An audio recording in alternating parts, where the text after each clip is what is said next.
Alright, so Defesco says it's working.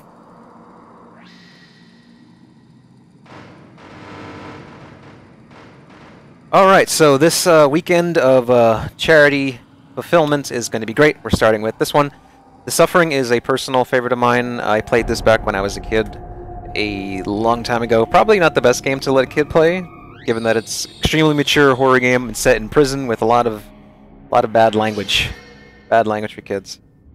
But I chose this one. It's gonna be great. Also, we're getting the developer in here, so that's gonna be fun. I've always kind of seen this game as like a spiritual, like not successor, but like sister game to Manhunt. To Manhunt? Yeah, it did come out in the same era where it was like, I guess kind of like when comics had their 90s grunge, video games had like their early 2000s just Marilyn Manson House on Haunted Hill remake kind of thing. There's this really gritty horror. Like, yeah, where they were kind of stuck in between like trying to craft like artful horror like Silent Hill 2 and like trying to be hard-hitting but mostly just being kind of over the top. Yeah, this game is definitely on the over-the-top side. Over the top. I'm gonna start as soon as the cutscene's over because I forgot that if you sit in the main menu for too long, you will get trapped. You're trapped in the track mode video, which is very strange. Is it like a bug? No, it's just how it is. You can't escape the trap mode. So I have to watch this cutscene and then click a new game. Destiny, did you request a code? Request a code for what? For Twitter. I sent you the password for Twitter. Yeah, no, it just let me in. It let you in, really? I thought I had two-factor verification. Weird. Alright, whatever. So like I said earlier, Richard Rouse, creative director of this game, someone you can actually call the creator of The Suffering, is going to be here. I talked to him a little earlier. This is going to be great. We had an interview with him a few years ago, and right now he's working on a new game called A Church in Darkness. So he's going to stop by and talk about the creation of this game, the sequel, which I can't really ask much about. I personally didn't play that one. But The Suffering one's a classic. Seems to be the one with better reception and more fame. Ernesto, you can really be a jackass. You know that? Hello, Yespa. We're starting. As you can see, I love the cutscenes in this game. Have either of you played this? I have actually, not. I played The Suffering too, hilariously enough. What'd you think of that one? Oh, he won't say. I the whole thing out. played it at a friend's house, so my memories of it were mostly just that it was really gory. I also think my memories of it are being like melded with memories of the PS2 Punisher game. Oh. But I remember liking what I played, so. I heard he killed his old lady and kids. Heard that he killed his old lady and kids. Sick motherfucker. You Jerry Curl fool. Don't you know who that is? Oh god. That's Torque, the man himself. Word is he Man, there was a time when this game looked impressive. I actually am not too bothered by it right now. No, well, like that's the thing is, I feel like a lot of PS2 games worked with the limitations, so they end up being really stylized, and I think it's working here. It's just funny to me that it's like everybody's so, like, like everyone's built like a refrigerator. Yes. Shut your cracker ass. Shut your cracker ass, Goose. You show him respect. I decide who I respect, shit boy. Don't you go telling me. Yeah, the bloom isn't too bad, yeah. I didn't think so. The effects are fine. Hey, Yeah. you.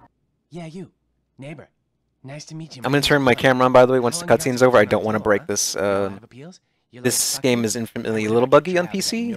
If you're thinking about buying it, it is on GOG now. I wrote up a guide on RelyOnHorror.com that tells you how to get it running.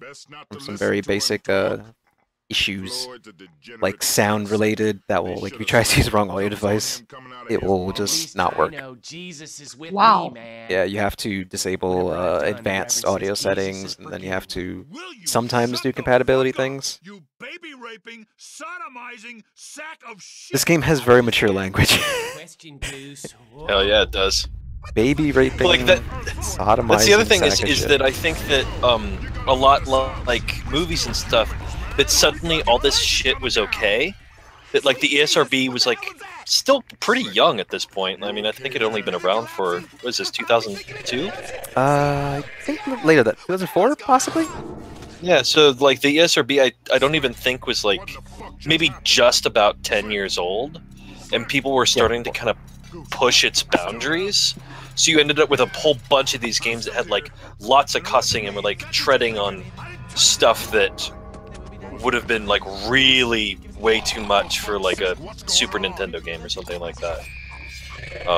Yeah, they've dropped the C-bomb. They've dropped a bunch of things already in the first cutscene. Yeah, it's interesting, especially considering that just the generation before this, games still were having trouble with that. I can't remember what it's called. I think the game was called Glory Kill. It was a horror-themed fighting game where it was a 3D fighting game where the whole point was really, really, really over-the-top graphic violence.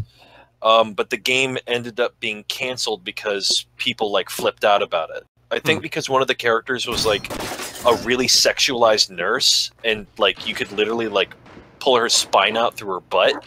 Okay. Okay. And people were like, "That's way too much," and people were freaking out. So that got shelved. But eventually, you know, really graphic, hard stuff like that started to become almost like video game bread and butter for a certain point in time. Did you have hair last time we saw you on cam? Probably. Oh, the engine stopped working. There we go. There's the first part of the curse. All right. The game crashed. I think it actually undid my audio settings, so just give me a minute. Yeah, okay. One quick fix. Sorry about that. The audio decided to change back to that thing I mentioned earlier, where it breaks. Luckily, I saved though, so we're all good.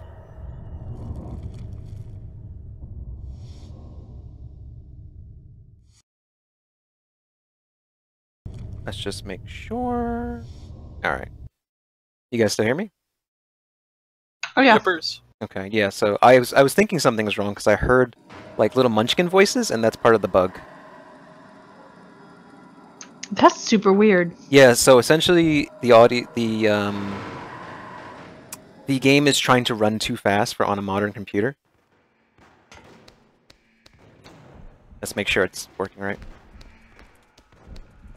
Let me just listen. Inmate, back in your cell. Everything's under control. I think the audio's fine now. Okay, yeah. Sounds okay. That's weird because I fixed this the other day, and I guess it undid itself.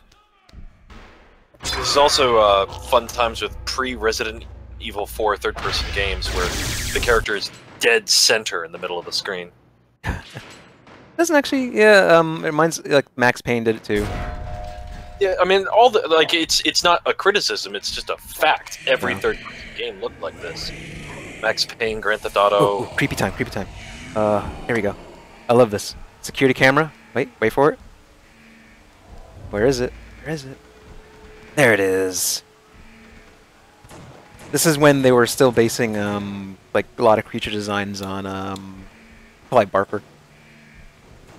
Oh, God. This Clive Barker, like, chattery teeth, bound skin, things like that. Anybody, ever played Clive Barker's Jericho? I've heard horrible things, so I don't want to. Oh, it's incredible. It was the first game I ever played that didn't have an ending. Where it would just, like, it just got to a certain point and then credits rolled. Oh. I don't remember what, I want to say it was Electronic Gaming Monthly, and their review ended with the sentence, this represents the upteenth time where someone asked Clive Barker to design a game and he sent them back a drawing of some spiders. That's a good one. Oh yeah, so sorry for the viewers for the technical difficulties at first. Yeah, it was really weird that the game decided to undo my settings. Weird because most of it wasn't actually incorrectly playing. It was just a crash that came through.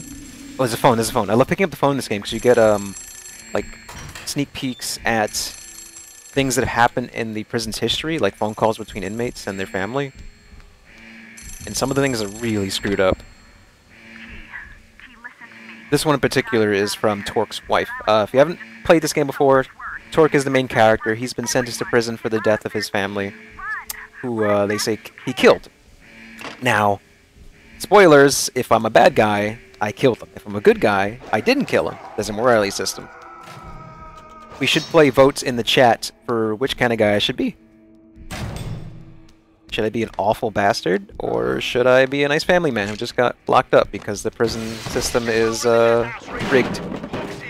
I really hope this game comes to original games on Xbox, because they already have a really nice library. I mean, it's only like 10 games, but this would be great. Yeah, that would. Actually have this on original Xbox, and I was gonna replay it that way, but setting up my Xbox is just not a very appealing anymore. I vote bad. You vote bad? All right. What do we got, chat? Come on, Yeah, let sure. us know. Am I an asshole? Let's go asshole, because your Lee the asshole playthrough of Walking Alright. Dead was so great. Oh, I'm gonna feel really bad though, because my wife's gonna yell at me. She's like, "How could you do that, you monster!" And that means I have to kill my. That means I've killed my wife and son. That's really terrible. Thank God I made it into Hey man, what else is there to do on a Friday afternoon? Oh, both of you. Since you're not locked in the game, go to the website right now and check out the new update we did. Check it out. Let's take a look here. It should be let's playing see. correctly.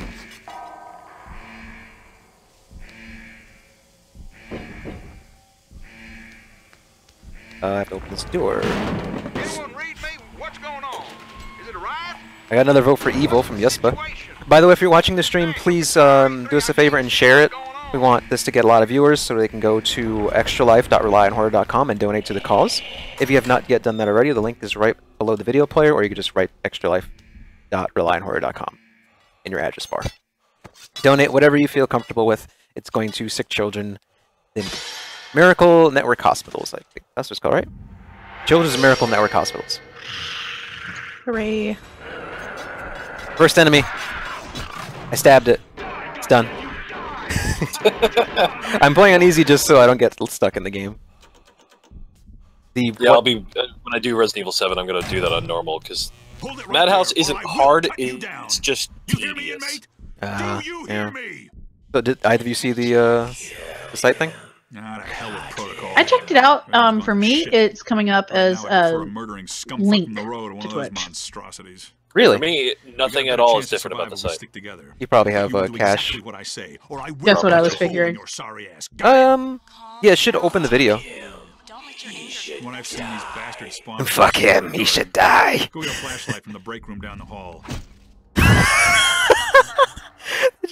Wait till you see it. I stabbed his head and it popped. It just fell off. Okay. That was really easy. I'm playing in first person now because that's an option. That's hilarious. I will say, like, we were commenting on the visuals. I do really miss the way blood looked in these old games, because I feel now like a push to make the blood look more realistic also makes it way more difficult to see most of the time. Whereas here, it was such a big deal that games could be super bloody, so they went like balls to the wall with it. I remember one of the technical feats this game accomplished was that Torque, his body gets covered in blood the more action he gets involved in. And I remember that being like a that's big cool. thing. Like magazines are like, "Whoa, check out! This is so next gen, super God, next gen, bro." I love looking at stuff. There's a what was it? I think it's called Batman Vengeance. It was a GameCube game, and I remember it got a whole bunch of praise from gaming magazines because Batman's cape had like 40,000 different animations or something. Oh yeah, they did the same thing with Prince of Persia when they're like, he has 2,000 different animations, all from just standing on a staircase. I was like, okay, because his body would rig to the shape of the geometry. Yeah. Right, so we can. Did you guys see me pop that dude's head off? Yeah. That's fucking great. I love how gory and just chunky it was. Yeah, not playing on all too hard settings, so I can clearly just break dudes. Our marathons are comfy? Thank you. We're only 10 minutes in. We'll be miserable by tomorrow. Assuming no technical problems happen after. So right now we're starting with the Suffering. After I'm done with this, Rook's going to jump to RE7, assuming the time isn't dreadful. And then tomorrow I'm starting at 8 AM with Soma. And we're also going to have Thomas Script, the creative director of Frictional Games, popping on there. But like I said earlier, Richard Rouse creator of this game is going to pop into the stream at around 10:30. Talk about it. So stay tuned for that.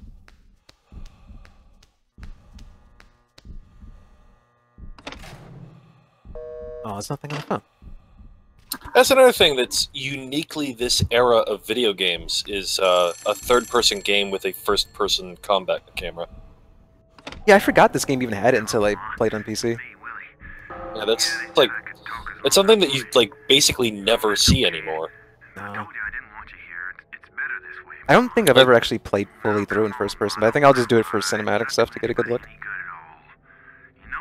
Oh, I loved it when I played games that had something like this, because I always love like poking around and like taking really close-up looks at like character models and stuff like that. I forget. This is gonna make me sound fucking like a psychopath. But one of my favorite things to do in Resident Evil 4 was there's a handful of Ganados in that game where their bodies don't disappear after you kill them, and I do my best to like pop their head and just like try to look at how high res their throat hole was. Oh, you missed my Evil Within 2 stream then, because when I saw that one of Stefano's first victims, I couldn't stop laughing. I just got real close. I was like, oh, look at that! They modeled the brain and the bits coming apart. And... in the brain and the bits coming out. Yeah, it was pretty great. So if you guys see that, there's a dude in an electrical chair. I feel really bad because I think he's a good ghost. He does become like one of the guides. Oh, here we go. Creepy camera scene. He's walking at me. I don't know. Do I die if he touches me? I'm not gonna risk it. So yeah, if you go to ReliantHorde.com, you actually see a new update we did where the Twitch player will, whenever we're live, it will appear in the middle of the site, and you click it, and it should expand to show the player. If it doesn't expand, it opens the actual website. I'm not sure what the exact cause is, but we'll try to figure that out. But for me, it expanded on my phone and expanded on the browser earlier. It might be a case of how you're logged in, maybe? I don't know. But either way, we have an indicator that will tell you when we're live, which I'm really happy about. It's super next gen.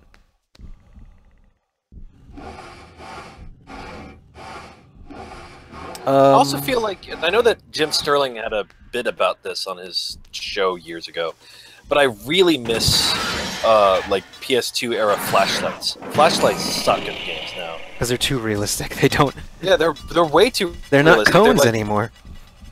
They're like, you can barely see anything. Just remind everybody watching, this is a charity stream. Please go to extralife.relianthorde.com or click the Extra Life logo below the video player to donate any amount of money to the Extra Life charity for us. That'd be really much appreciated. We're trying to make $1,000 just like we did for the last 2 streams we did. We gotta raise money for the sick children and let them be happy. Oh, here we go. Oh, he got me. I don't know what the fuck is going on, but I like it. Why can't I stab this guy? Oh, he's dead. I'm gonna be saving like every 10 minutes, so sorry if that annoys you, but this game is pretty funky on PC.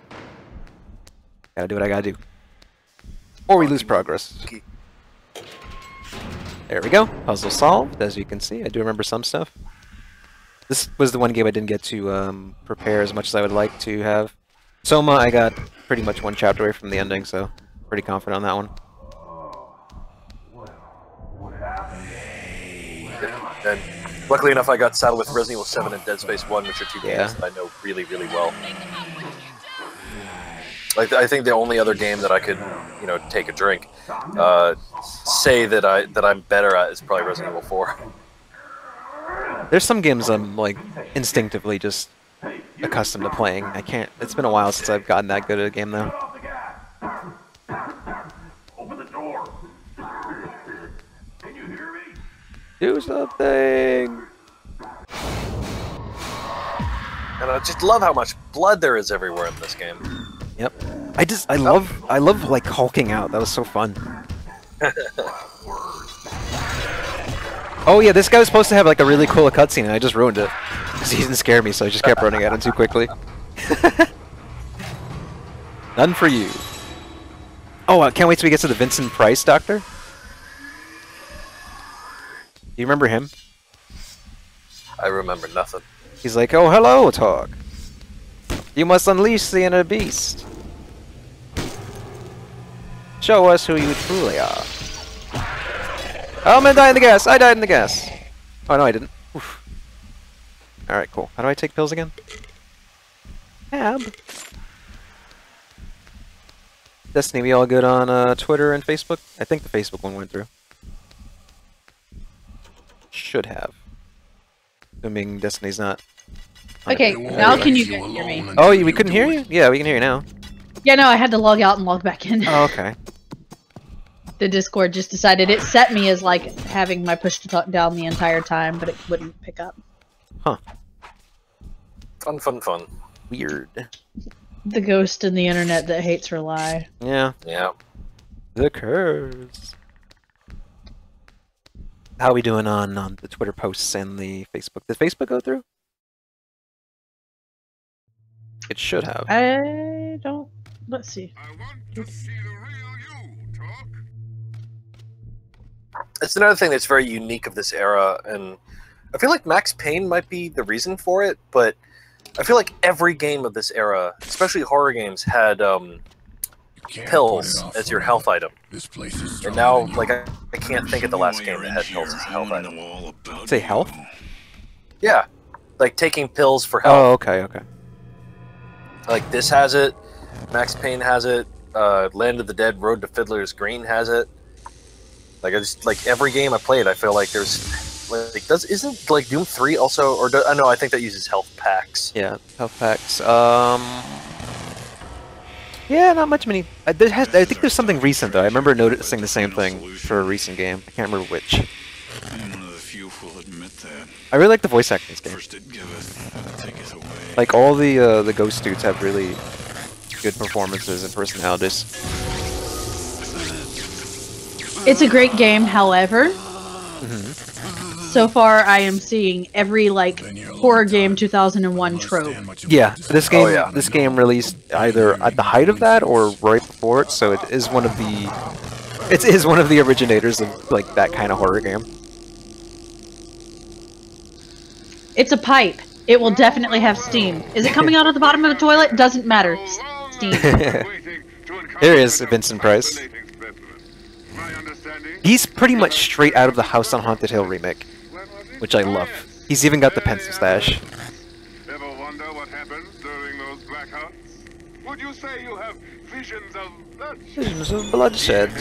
Surely there is. Yes, surely. You've seen death, right? I read Awesome. about your life, you sick bastard. Put me to shame. I never got to snuff a woman. Ooh, he's jealous that he got to snuff a woman. Because we What a get great dude. innocent guys in here, sure, innocent until presumed guilty. Ow, he hit Doesn't me. affect me doing my job. I feel like that guy's now on Twitter. He's just a sweater egg. Nothing compares to the deep satisfaction of terminating a human life.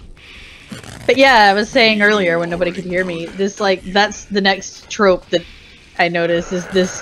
Hey, what would happen if it were like a human you were up against, but we replaced their arms and legs with machetes? Yep. Yeah, You had a wife, right? Did you pretty love creepy, right? her? How far would you I go to mean, make would you sure not she be afraid if that like close? chased you and crawled in the You ceiling? get mad. You feel you could I think kill I've played a man. Silent Hill enough Power times with to not be hands. afraid anymore. You don't feel that way? Then maybe you're not like I still me, that's all I'm remember saying. You gotta with fight Silent it. Hill Don't Homecoming, let this place there was do a to you what review it of did to it, and me. they had a picture of, I think it's called the Needler, Uh and they were like, Spider-Man, what happened to you? huh. Alright, so this scene in the game, I need to get upset so I can unleash my inner beast. I can They're coming in pretty slowly, I though. can make you well. I can give you control if you Give really you want. control. But first, you've got to show me. Come on now. Give it a try for me, won't you? So wait, you're telling me that this person wouldn't be just naturally upset after seeing the first one? It has to be X amount of them before. Yeah, I'm sensing resistance. he's got anger problems. I think that's You ever see part of his character. You ever just Outside whether he's good or bad. It's so easy. He's just like Doom guy. And all it does is just, he sees one They won't hell leave beast, you he's just like, alone until you god do damn, it. coming out of the toilets. Yeah. Here we go. C to transform. Here, let's do it. First transformation. Look at his head wiggle. hulking out. Slash, slash, slash, slash. This is one of those games I didn't realize was actually meant to control on PC, or it feels like it is. Like Max Payne, it was completely PC controls, but more popular on the PS2. And I know this port came on after the console one, but it has like that same playstyle. Very strange. Like now if I try to go back to Max Payne 1 or 2 on a controller, it's just so weird. Well, I mean, yeah, you have to remember that the PC landscape is like totally different then. Yeah. I mean, like, it was very much still like a console thing. I mean, not to say that PC gaming wasn't big, but I'd say that it was an almost completely different and removed ecosystem.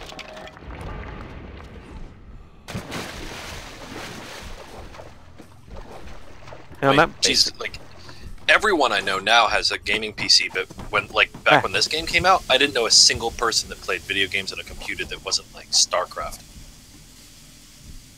Enter or left alt? Oh, here we go.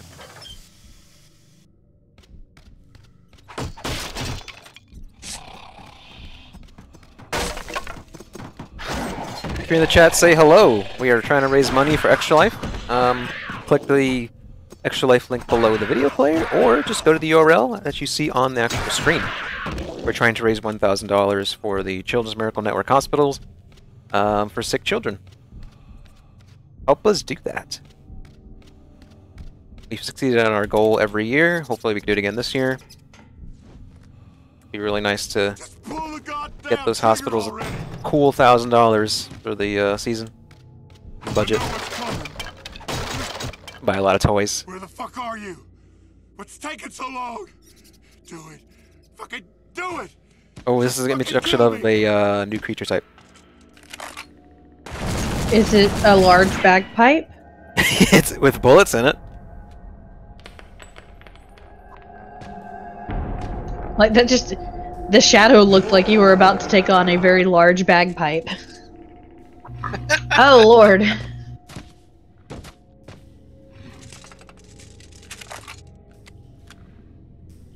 Look at him, he's got the teeth. Oh, this pistol compares.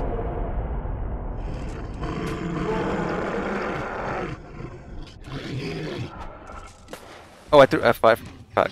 Forgot I had flashbangs. Ah! He shot me. He is a bagpipe, though. An angry one. Ah, he's actually kind of hurting me. I think he's dead. So the idea of this island, this hospital, this prison was built on an island that's just cursed, and all these creatures symbolize like a type of execution style. As you saw with the boss dudes. I don't know if they're bosses. I forget if you actually fight them. Yeah, I definitely remember before they outlawed machete hands. Very popular execution. Hey, they cut them off. That's what they did, man. They cut off body parts for thieves or something. Just sent you a social media based message, Destiny. Yeah, I got it. Might just be a good thing to... Oh, the lights are on.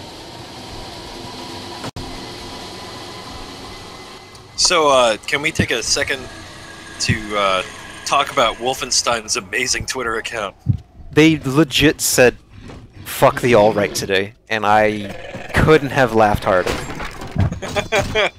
Like they're not even they're not even hiding anymore. They're not even hide behind. Oh, we're just copying slogans. My favorite thing about it is that the very end of that video too is it just ends with like a half-second clip of punching a Nazi in the face. Beautiful.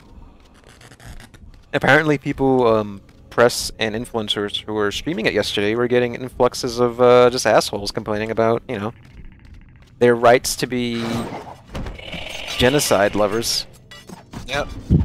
Or And I mean, you sympathizers. have the right to be whatever in the fuck you want. I mean, if you want to be the kind of person that pretends you're a unicorn, that's cool too. But at the same time, you don't have the right to tell other people they have to fucking like it, so Yeah. eat shit. Yeah, my favorite quote, Jim Jeffries is one of my favorite comedians.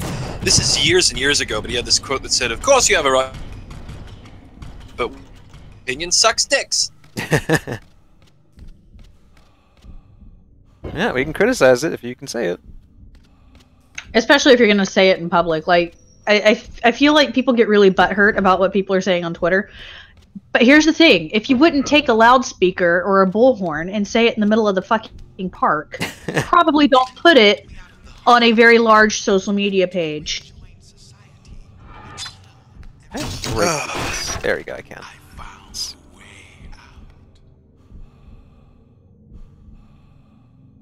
Okay, if you're watching, please share the stream. It would be much appreciated. We're gonna have guests on throughout the weekend. We want as many viewers as possible.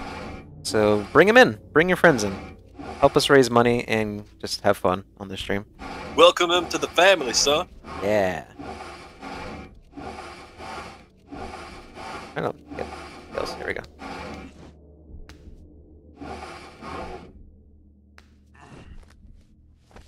I'm making some pretty good progress, I think. You can't execute your own men. I'm about to run into another survivor. Am I supposed to ignore this? Prison is my command. I am God here. You will I follow am God my here. orders.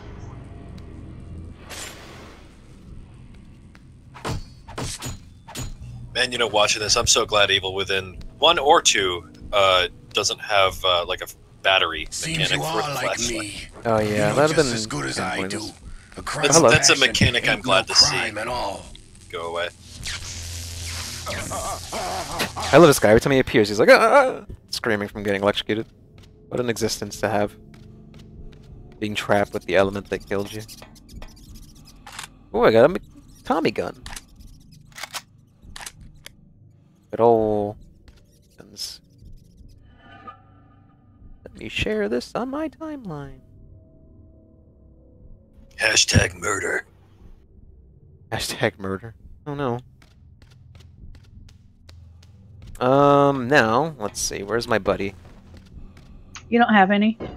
Oh, I have a friend. His name was, no, his potential lover is named Goose. I didn't pick up on that as a kid playing this game. I didn't realize what he meant. But, one of the prisoners here talks about how his man died. And I was like, oh, that's sad. I think it was just sexual. It's only sexual. I mean, it is the prison. Yeah.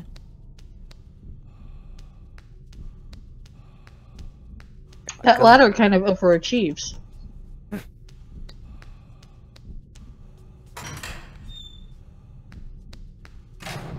We're going to be introduced to another enemy type very soon. When performing a lethal injection, it is essential that the needles be placed with absolute precision. And unlike standard medical procedures, with a lethal injection you have a patient who probably does not want the procedure to occur. You have a patient who doesn't want the procedure to occur. Importance that the restraints be tight and strong. I'm concerned about the number of execution rooms this prison has. It's not a great place. Matters into his own hands, using whatever sharp-bladed objects he may have on his person. Lacerations to the body at strategic locations may put the patient into a state of shock, making him far more pliable, or at the very least, causing him to bleed to death, thus achieving the desired end. And who are we kidding? We're not really trying to be humane anyway. Class dismissed. Stab him in strategic locations and he might bleed to death. Like... Alright. Okay, phone. Be that bastard. Yet another, of course we're a couple seconds behind, CJ. Yeah. But another element of this era of game design, box pushing. Yeah, there's a lot of box pushing in this. It's just like I don't know, like this sort of like genre mashing that was like every game did it. Like every horror game had box pushing, or like if it was a first-person horror game, it had inexplicable platforming. Like, I don't know if either of you have ever played Half-Life 1, but, like, that game's like a first-person shooter, like, 99% of the game, but there's this whole level that's just awful first-person platforming.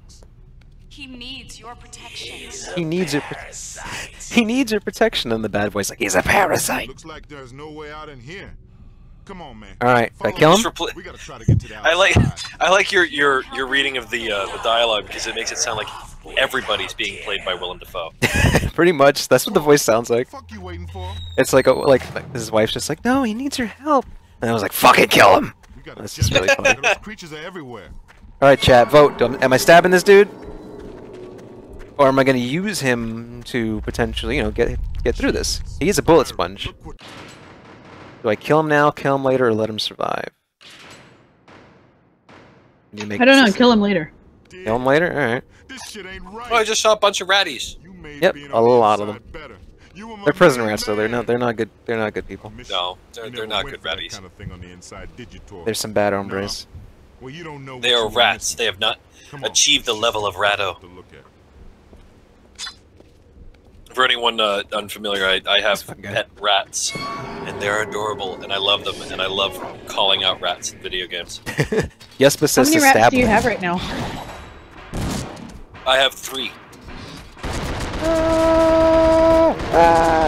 Die, you bagpipe.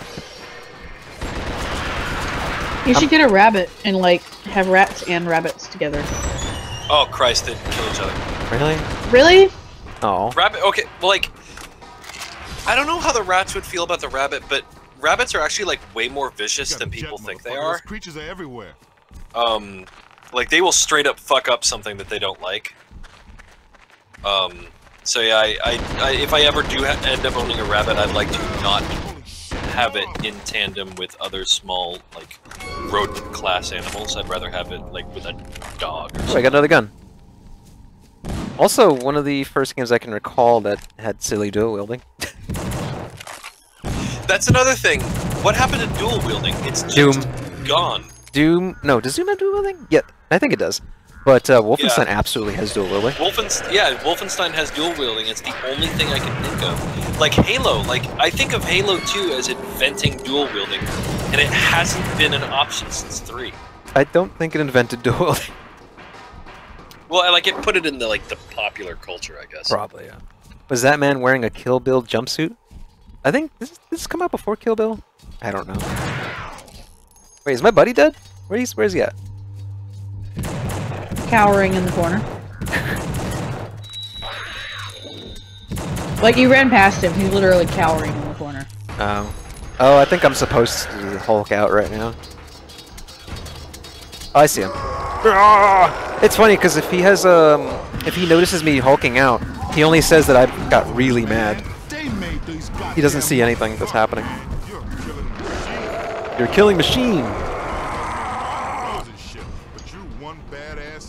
Maybe we're supposed to infer that this is all inside our head and that all we really are doing is just getting really pissed off. Yeah, but then again, the monsters are there. Like, they're all dandy and real. They look like monsters to you? Thank you, because I was doing the exact same thing. Where do we go? Oh, I guess just follow the fence. Yeah, like I'm moving pretty quickly enough.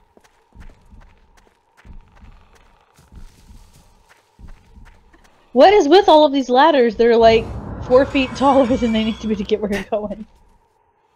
We've got to the first checkpoint. Not first checkpoint, but I guess like the first level loading zone. I'm not sure if... Oh, and I went back through it like an idiot. Yo, talk over here. Oh, wait. Talk. The only way out's through this cell block. Alright, so we voted on killing the buddy dude, right? Yep. Man, we I'm gotta so watch sorry. out. Hello, Brady. Those fucking cutters are I everywhere. noticed your in here. name. You're pretty close to This is Yuspis. the only way to go, man. Color-wise. If we gonna bounce up Alright. You're making me a bad person by telling me to kill. Man, I knew coming back in here was a bad idea. We're trying to make him a bad person. You the badass I killing feel so machine, bad not about me. it. Look at his face. How can you do better this to him? take point. Lead us Look through at this that. shit. Look at all those polygons. Each one of them is an emotion. There's so many emotions. It's about to be Polygon. So many emotions. He won't look at me. He knows it's coming. He won't look at me.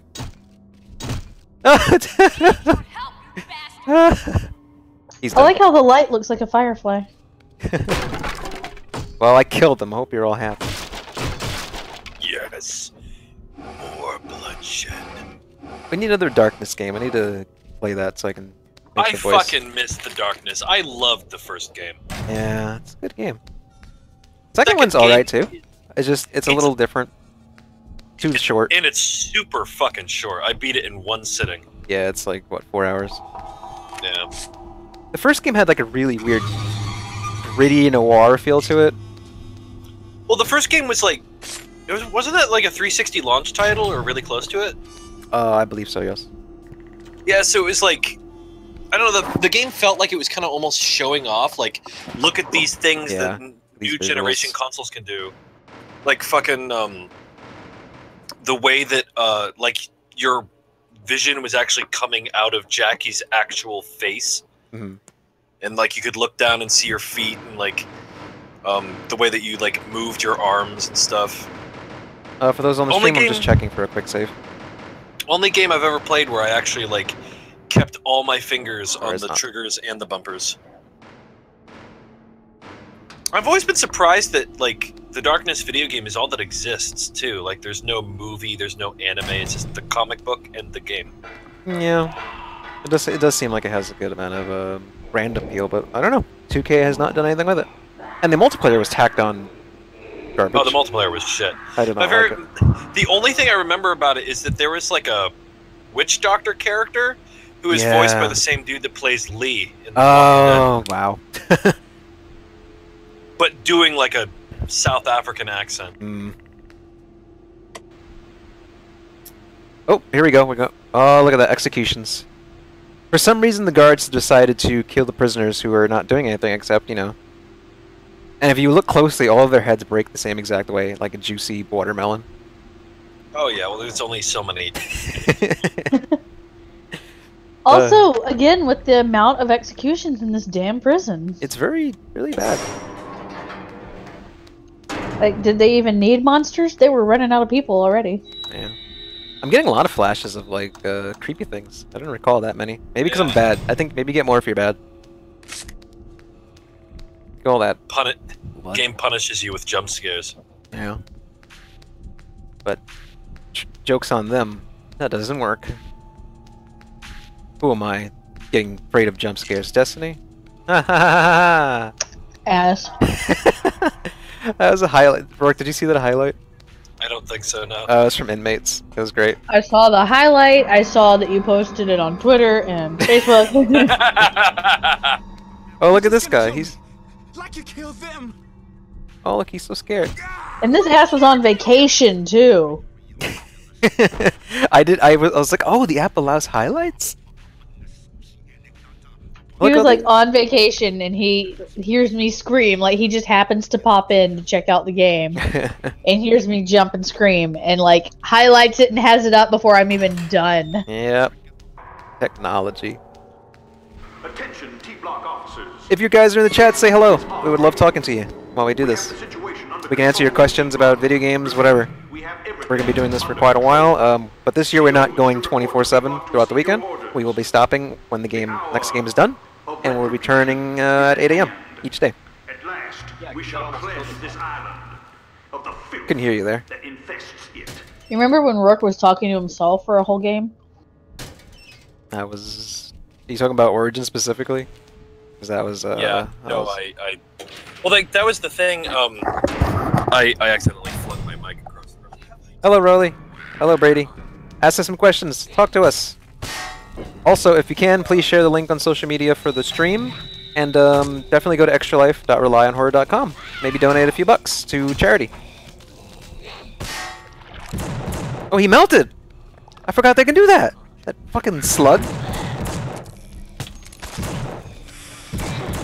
Oh, they're so toxic.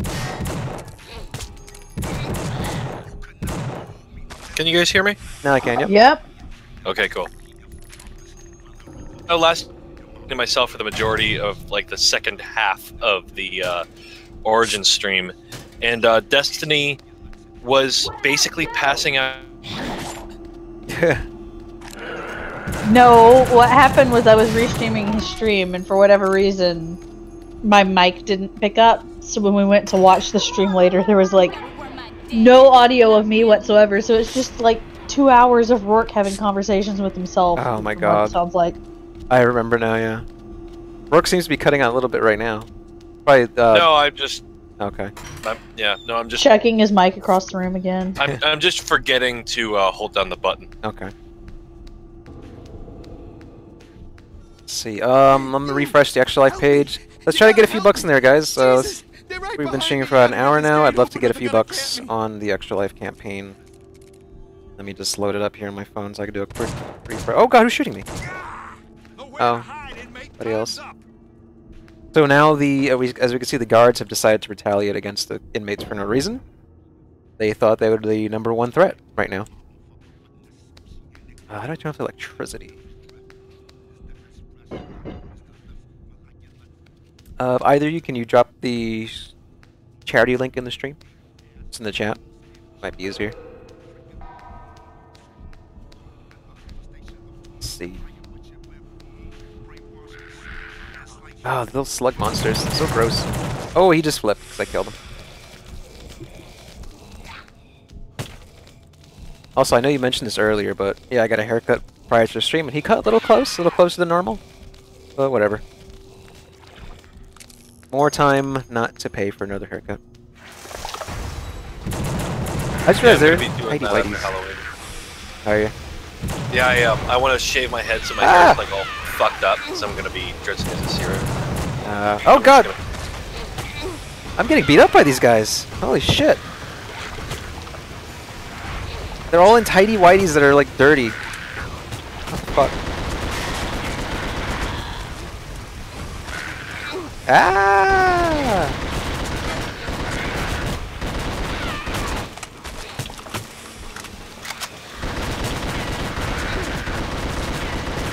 There we go. These guys are really tough. I'm getting bombarded. I'm gonna have to transform. Thank you for the link in the chat. We should probably just have that on routine.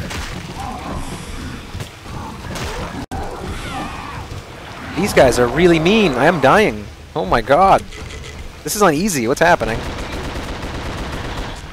Maybe you're just not that good, CJ. I guess not. I gotta get good. There's a shit ton of them. Jeez. I'm just gonna suggest an entire bottle of wine because that worked pretty well for the Evil Within. Right? Yeah, it did.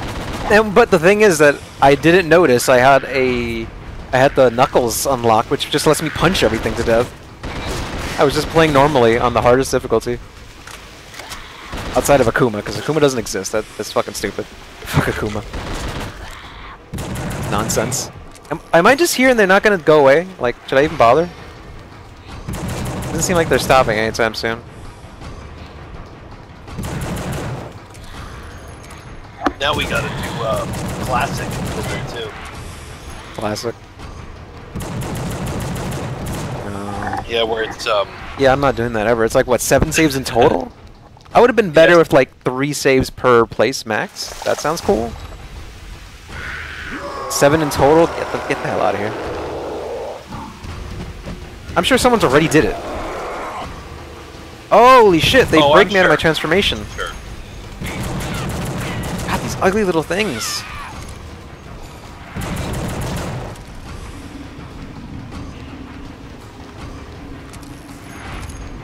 Yeah, I'll probably try it at some point. The only time I've ever been like, no to something is the hardest difficulty in Dead Space 2. Fuck that.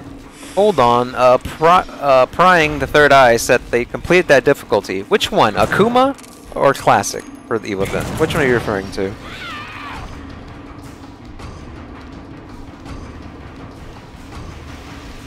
Because Akuma, I can see that happening. I know it's horrible, but you can do it. Classic seems fucking ridiculous. What's wrong with them? Like, if you die, how many hours of progress do you lose? Shit. What is it, like a no-save system? You get 7 saves total for the entire game. No thanks. Have you played the Evil Within 2 yet, Destiny? No, I have not. Oh, it's pretty good. Improves a lot on the first game. Yeah. It's not as visually striking as the first one. I mean, the graphics are phenomenal, but it doesn't have like those same like effects on it. Yeah, I don't Stylistically, it's like. not as cool. I don't think it feels. I think it has a very different style. Yeah. It feels very clean and very, Wifey. high res. whereas Evil Within 1 was very deliberately dark and moody. Well, that'll be good. Haven't had a chance yet. I'm like playing every indie that decided to drop on Halloween. Which, as we all know, is all of them. Yep. What better time is there for indie horror? Oh. I'm getting my ass beat. There's so many enemies. And my wife just talked to me about because, conjugal visits. Because the thing that I just saw on screen was naked pictures of ladies on the wall. I don't know. Was it the Flash? No, you were in like a jail cell. Oh, that was like half an hour ago, Rourke. Oh my god. You might want to reset that page. Holy shit. You sure it's not just frozen? No, it's running. That sounds really delayed. Yeah, mine, I'm a monster running around. How long does it take for donations to show up? I'm not quite sure. We have to refresh the page, but I'm sure it's instantaneous. I don't have notifications like coming to my phone or anything, but let's see. Let's see. Have we? I think Raleigh donation. I don't see it yet. It probably takes a minute. I don't know. I'm dying apparently. Shit. I need drugs. The prison system is not supplying me drugs. Okay, it's coming back. Zombium stuff that you keep finding? Yeah, zombium. Oh, here's some trip hop. Very basic trip hop. Alright, I'm healed a bit. Let's open the system here. There we go. Jail cells are open. Thank you for the hosting, Mass Distraction. I appreciate it. For people who are watching now, whether from the hosting or the main page, we're doing this for charity to help sick children through the Extra Life Network. Please donate to extralife.relianhorror.com. Any amount of money that you're comfortable with, it will benefit sick children. We're going to be streaming throughout the weekend. Lower gallery, let's go. Emily says that the running animation reminds her of Super Hot. Yeah, I think I see it. Yeah, obviously from the other angle, but they do have like the upper body movement. Thank you, Raleigh, for the donation. Appreciate it. And hello, Mass Distraction. Thank you for the streaming again. How do I get through here? I don't know. You're the one that's played. Yeah, I'm trying to figure it out. I mentioned earlier, this one I didn't get to do a full prep playthrough just because there's not enough time. But it's an older game, so it shouldn't, like an older action game, so it shouldn't be too complicated. I really hope that we end up having the same issue that we had last year with Silent Hill Origins. We get the creator on here and he has to walk you through his fucking game. Oh, no. I hope we have the issue where the creator gets in here and you argue with him about him walking you through his whole game. I can't believe I missed that. Oh, man. Yeah, for those of you who don't know, last year when I played Silent Hill Origins, producer Tom Hewlett joined in, and I got hard the Silent Hill Ethereum my way around, and Tom Hewlett was trying to help me by memory of the game that he helped create, and I wasn't listening. I do remember no, Whitney like verbally slapping you down for that one too. Yeah, it was dumb. I really enjoyed talking to him though. He was cool. He thought it was hilarious too. Oh, I'm sure. Still, my favorite thing ever is talking to him about Love Psalm from Silent Hill Book of Memories, which is one of my favorite pieces of music for the entire franchise. Yeah, really good song. I did mention when I first came out, like I wanted to hear more of Troy Baker because he kind of just comes in and fades really lightly. I wanted to hear him more prominently in the song, but otherwise it's a great track. It's a great send-off track for the series. Oh yeah. Raleigh, I'm not sure why there's frame drops. It could just be, it could be Twitch, it could be the distance between us, it could be the servers. It's working on my end. Just maybe try just refreshing it. Twitch is very strange. Like every time Kyle watches a stream of mine, it never stops buffering for him. I don't understand why there's regional things. That bootleg Canadian internet. Well, when I do streams, I keep it up on my phone so that I can see comments. Yeah, me too. And lately, I can read the comments, so I'm obviously connected, but the stream's just frozen the whole time. But I know that it's going because when people comment, it's appropriate to where I'm at. I'm gonna save just in case. Little lost now. I'm probably hitting the wrong button. Maybe I have to just go through the showers again, even though I was getting my ass kicked. I really like that the batteries are just photos of Duracells. Hey, that's a lot of memory they're saving there.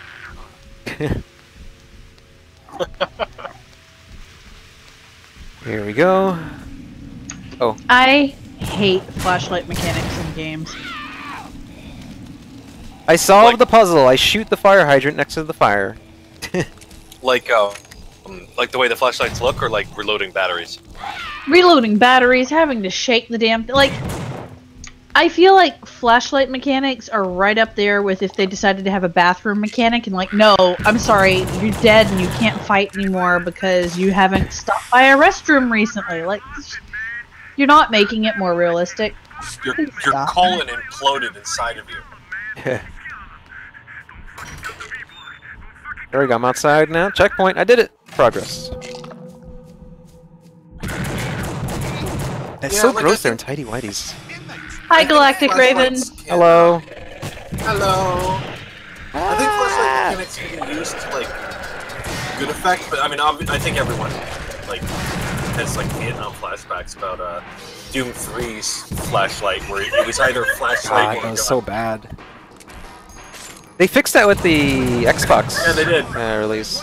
Yeah, with the BFG edition, which people had to mod it in for the. Yeah, on PC, I think it's called like the Duck mod. Yep, it was, yeah. I recall that. Are these monsters like trying to stab you with lethal injections? Yeah, that's pretty much the thing. That's their aesthetic. Lethal injections. Like that's one of my biggest like fears of like irrational fears that can kind of happen. Like someone just running up to you in the street and stabbing you with like a dirty needle. Oh, I thought you were gonna say somebody just running up and stabbing you with lethal injections. No. Like the states can't even get a hold of those now. Just a dirty needle. That's fucking terrifying. Yeah, no, it's terrifying. Like all you need is one like junkie who is also malicious and evil to just go, you know what? This was in me, and I can be in you. Come here. So one of the things that you actually like have to keep an eye out for if you're operating any kind of. I used to work home health and hospice. You have to be really careful of people using their own needles within their own houses or within an inpatient facility and throwing them in the regular trash without capping them. Oh god. Yeah, that's one of those things like unless you've worked healthcare, it doesn't immediately occur to you, and then once you've spent 5 minutes working with anyone, it goes, you go, oh, they're That's terrifying. not thinking about the fact that that could be dangerous. They're just throwing it away. Oh my god. The most terrified I've ever been of something like that was when I still lived in Pennsylvania. We took this neighborhood walk, and outside of this house that had children living in it was a empty hypodermic and a razor blade just sitting there on the curb. The cholos are hurting me. Cholos, oh god. Yeah, the cholos. They're doing that whole shtick thing. They went into character. Anyway, we got our first donation. That dude from. Did his head flatten before he? It does. It flattens and then wiggles. It's really funny. Why does his head turn into a piece of paper first? Alright, I just want to mention on stream we got our first donation. Thank you, Raleigh, for the $5 donation. We have $5 to our $1,000 goal. If you're watching the stream, please go to extralife.relyonhorror.com to help us reach our $1,000 goal throughout the weekend. Share the link, share the stream, whatever you can do comfortably. We really want to raise money for the sick children in the Extra Life Children's Network Hospital. I keep making new variations of that, but I'm distracted by trying to kill prisoner monster And things. it looks like it's the Maria Ferreira. I can never say it either. Maria Ferreira Share Candies Hospital. They're the originators of the chocolate candies. The kids really like hazelnuts and Nutella, so. You're saying that these are like the cholo dudes. All I can think of is the one prisoner from Silent Hill Downpour. Oh my god. It's like it has like the really thick thick accent. You know, the longer I actually watch this, the more I think Silent Hill Downpour might have just been kind of a rip on this game. There's not many games really in prison though. At least after so I guess Inmates is the latest one, but what was really before that? Downpour probably for most of us. There's not much prison horror, which is kind of unfortunate. It's not a prison, but like the first hour of Manhunt 2 takes place in like a high security mental asylum prison type thing. But that's like, why are they randomly growing corn in like the It's for the cooks. The cooks in the prison. Yeah, but they're not even growing enough of it. They're also growing it kind of sporadically, so it looks like they're getting ready to have like a kindergarten Thanksgiving feast. The kind where you're instructed to bring in a milk bottle or something so that they can pour heavy cream in it, and then you gotta shake it for 22 minutes. And really, it's just busy work, but they're like, "You're making the butter." You know, I'm not. Rolly, I agree. It would be nice to have the donation amount on the side. I tried to figure it out, but I couldn't find an officially created Extra Life plugin. Sadly, that does not seem to exist. If you find anything, let me know, and I'll definitely add it in for later, and we can all start using it. Just so the amount's on the side, so we don't have to gradually tab in and out to add new numbers. Mass Distraction said, "Does the Escapist Walking Dead count?" I don't think any of us have played that. Have we? I haven't. I have not either. Going back to something y'all were talking about earlier, though, when you were saying, I can't believe that there was some game that doesn't have like more than just the comic in the game. Darkness. This week, with people like complaining about the number of characters that have died on The Walking Dead, I'm just like, guys, if you had played the games or read the comics, you would know better than to expect anyone to survive that thing. If you watch the show ever, you would realize people die on that show. Well, and like the show has still been really nice to its viewers as far as keeping favorite characters, whereas the games and the comic relish the chance to kill off anybody you enjoy sooner rather than later. What was the point of me getting to this side? Just so it's locked. Electricity there. We won't say who died, of course. No spoilers. No. Was it the governor? Maybe. Is there somewhere you've got to go where you like have a weird view of something you can shoot that'll turn the electricity off? Not that I could think of. I went in there, and that's just the other side of the room. So I feel like I never had to go that way anyway. But there's like no electrical switch in here that I can activate. Ow! I didn't even touch it. I got really close to it, I guess, but whatever, that counted. I think I just have. Oh, well, you know, I didn't go into the tower. Let's try that. We'll figure it out. Go this way. I wish I could run though. Got the. Also, is that like inexplicable water on the floor? Yeah, for some reason there's just a pool of water there. I don't know. Oh wait, look at this. Oh, I think I got it. Let's see. There's nothing in this room here except a couple of flashbangs and batteries. Cool. Oh, here we go. The tower. Oh, it's locked. Any of you guys want to look at that Extra Life thing Riley just linked? Maybe it could probably work for the stream later. Extra Life Alert, Stream Pro. I actually have Streamlabs already connected to our channel, so maybe Streamlabs has something.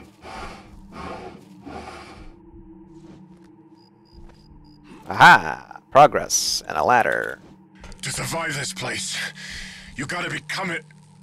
Gotta become it. Fight it, but it's no use. No use. Poor guy. I'm about to bust out the Spider-Man blanket. It's getting cold. Gotta do it on the stream. Kind of reminds me of the dude from Silent Hill 4. Oh yeah, he has the same body type too. A little frumpy dude.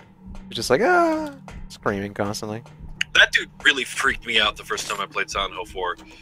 Where like he jitters and like he almost like jitters in time with the music. Oh, nice. How to set up Extra Life alerts. Thank you, Raleigh. I'll set that up maybe between intermission. I do have to walk my dog. in about 2-3 hours, so figure it out then.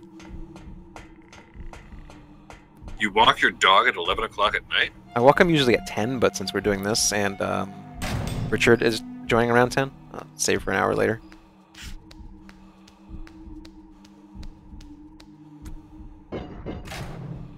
He gets walked many times a day, like the little pig prince he is. Spoiled puppy. Really spoiled. Oh my god! At work today, someone brought in a husky puppy. Aww. And it was the cutest thing. Like, if it wasn't for the fact that, like, it was breathing and warm, it seriously looked and felt like a toy. I loved it so much. I just wanted to spend my whole day with it, but the customer just needed something real quick. They just want to leave. Ah, it's stabbing me! Yeah, I've been having a great time because we're allowed to wear costumes at work, and so I've been doing Ezio from Assassin's Creed all week, and that's been fun. Nice. Because I'm doing the whole thing. I'm like, you know, welcome to Spirit. I'm Ezio Auditore de Firenze, and I've been mixing in like Italian and stuff, and somebody gave me the worst stink eye for speaking foreign at him. Wow. He's probably just wondering like why you're role playing when he just wants to buy a fucking like pack of. No, it was like an old lady. She Oh. She just gave me the biggest stink eye. She's like, "What are you doing here? Get out!" Speak American. Pretty much. There's a video of a teacher in the Bronx in New York City telling that to a student. I saw that. I'm like, okay, wait. Do you know where you are to begin with? Also, you're an English teacher? Did you say American as a language? Are you fucking joking? Hope she got suspended. What a fucking idiot.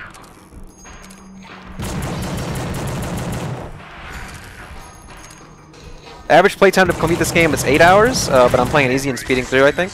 So it shouldn't be that bad. I really need to just transform then, because I clearly getting my ass speed on normal. I mean, easy. Maybe I'm not paying enough attention to actual fights. Yeah, it's that like streaming curse where like no matter how easy the game is you get distracted and you forget what you're doing. I was really happy. I played through Silent Hill 3 5 times before the stream last year, so that was the one I was able to just clip through. But what was great was that apparently there were all kinds of like... There were a ton of people watching, and then at one point there was like one of the developers or the songwriters or something was there, and somebody decided to mention it to me, and I'm just like, I'm just gonna autopilot back into Silent Hill 3 now. Oh, dead bodies. Once again, people watching the stream, please share it if you are there. Just share it on Twitter, share it on Facebook, share it with friends who like horror stuff. We're trying to raise money for Extra Life charity. As you can see, the URL for that is extralife.relyonhorror.com. Please go there, donate as much as you can comfortably to benefit Children's Miracle Network hospitals for sick children. The money's going to go straight to them. Last year we raised over $1,000 for them. They were really happy. They actually sent they called me directly on the phone just to thank us. It was really nice. So let's hopefully we can do that again for them this year. Oh Jesus, we're so fucking dead. Hargrave is such a psycho. Shh. He'll just Also be in the chat, say hello, we'll talk to you. I think my legs broke. I just want This is technically our Patreon hangout for the month. It's 3 days worth of hangout. Enjoy. Rely on Horror Hangout the movie. Oh god, a little monster. I shot him in his tighty whities. No more prisons. I like that. I'm sure it'll be on a sign today. Next time, Shadow Man speedrun. I have never played Shadow Man, and none of us are speedrunners. We're just playing games fast. That's it. Trying to play games fast. God damn junkies. You ever heard of games done quick? Well, this is games done to an adequate level. Yeah. That is just about perfect for us, actually. James done close enough. Yeah, like especially like I always see speedrunners. There's like all sorts of stuff that they do to like speed shit up. I've been playing a lot of Bloodborne recently, and like one of the things I was reading is like, oh, speedrunners will kill the doll because then you don't have to sit through her talking. I'm like, Jesus. Your problem is altogether more serious than I had originally suspected. He thinks I'm sick. In the meantime, don't. Oh yeah, fingers crossed, because there were a lot of rumors of Bloodborne 2 being announced at E3. Sony just announced, quote, that E3 was only the beginning, and that at the Paris Games thing, they are announcing 7 unheard of, like, first announcements of new PS4 games. Huh. Now, what if they're all just, like, PSN games? The rumored games are Bloodborne 2, Resistance 4, and the new Batman Arkham game. A new one? Oh yeah, they're working on that. Sorry, I gotta fix my chair here. Clearly my cable is too short too. Which is presumably either actually not a Batman game and a Justice League game done by Rocksteady, or a sequel to Batman Arkham Origins done by Montreal. Gross, no one wants that. But, you know. They'll make it anyway. Fun fact, since I always have an endless stream of voice actor bullshit that I spout, Roger Craig Smith, voice of Chris Redfield, is also Batman in Arkham Origins. He is. He's also Kyle Crane in Dying Light. And to make it all circular, he is also Ezio Auditore. Yeah. And yes, I am wearing my Spider-Man blanket cape because it's actually cold in here. Oh, CJ. I'm cold. I've had this for years. Yeah. Yeah, I remember specifically up there. What do you say? I asked what the temperature is up there. It's cold enough that the heat should be on right now. Well, it says 53, but it's cold in here. Oh, that's not much different than here. His voice, this actor, is like, Hargreaves gonna hack us. Hurry up, please. What are you doing? I'm coming. I'm gonna kill you both, though. Oh man, you're here. Yeah, I remember specifically years ago, I did we had a short-lived series of comic strips on Reliant Horror called Horror Bites, and one of them was CJ being taken over by Persona 4. Yes. And CJ asked me specifically to put a poster for the Sam Raimi Spider-Man movie on his wall. That is still in my room at my mom's house. I hid my Amazing Spider-Man 300 and 500 behind that. Oh my god! What, like in case he can sell them someday, or just like? Just to keep them outside of the normal box, just so they, I guess, don't get compressed by other comics as well.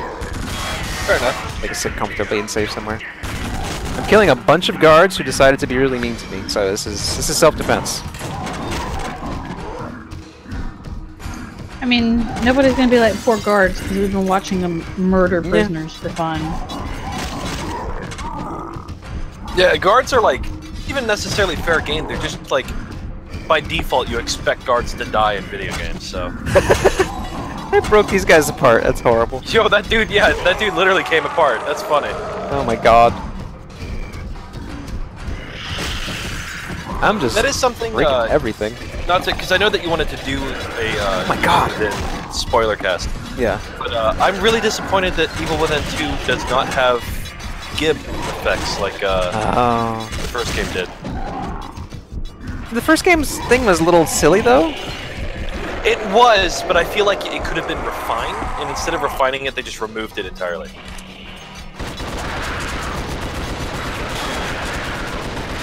I forgot, when you're in monster mode, you lose health. I did not notice that till now. I thought I was just getting beat up.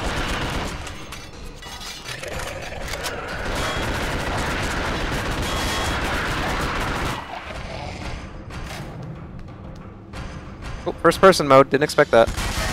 Ah! Too late, I already kill everything normally. Look at that, I didn't even use the cool gun to kill everybody. How badass I was right now. Alright, keep an eye on here. People watching, let's do it. Let's get some money for the charities. Let's do it. Raise money for sick children. It's extralife.relionhorror.com. All of your contributions are appreciated, and I'm sure the kids will appreciate it too, because Christmas is coming up, and the extra funds for the hospital will be really nice for them to have. Let's get them some Xboxes and copies of The Suffering. They probably shouldn't play this, but I'll let them decide. Yeah, wasn't there a kid last year that really wanted to watch? Yeah. Like, he was really into horror games, and then we were like, maybe. Maybe not. We got a little delirious at the end, said some gross things. Inappropriate. Oh, this channel is marked for inappropriate content, so if you're watching, you signed up for that. These are mature video games. Very mature. We say swears. Yeah, speaking of inappropriate, I had a woman, I work at Spirit Halloween. I had a woman come in today that wanted to do a Dr. Frankenfurter from Rocky Horror. And she said that her plan is to like get the costume and everything. But since Dr. Frankenfurter is a dude, and she's going to be wearing essentially lingerie, she's going to take a sock and endow herself. Yeah, that seems right. That seems appropriate. That seems correct. Sounds like she's doing the costume right. I mean, because there was some belching going on in the movie, so you gotta oh god, yeah. That. You can just hear Torque breathing.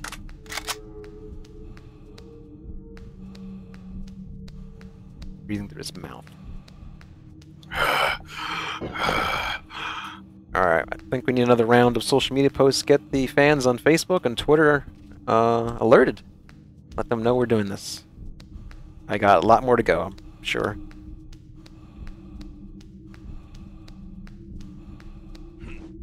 Oopsie. Like I mentioned earlier, Richard Rouse, the creator of this game, is going to be here 10 o'clock, 10:30 to talk about the title, and here's some stuff about A Church in Darkness, his next game, coming out. It's about cultists. But not like satanic cultists like you see in movies, but like the cult, like real cultists are like, oh yeah, join our commune and drink Kool-Aid, and we're gonna steal your lives. Those kind of horrible people. Cool. Yeah. And the cultists, the leader of the cult, the two leader of the cult is I can't remember their names sadly, but the husband and wife duo that play and they're in a lot of Valve games. She plays. I'm totally spacing on. She plays Gladys, and he plays, I think, the sniper in Team Fortress. Like they're both connected to a lot of Valve games, yeah. So they play the two lead cultists. That's fun. Yeah.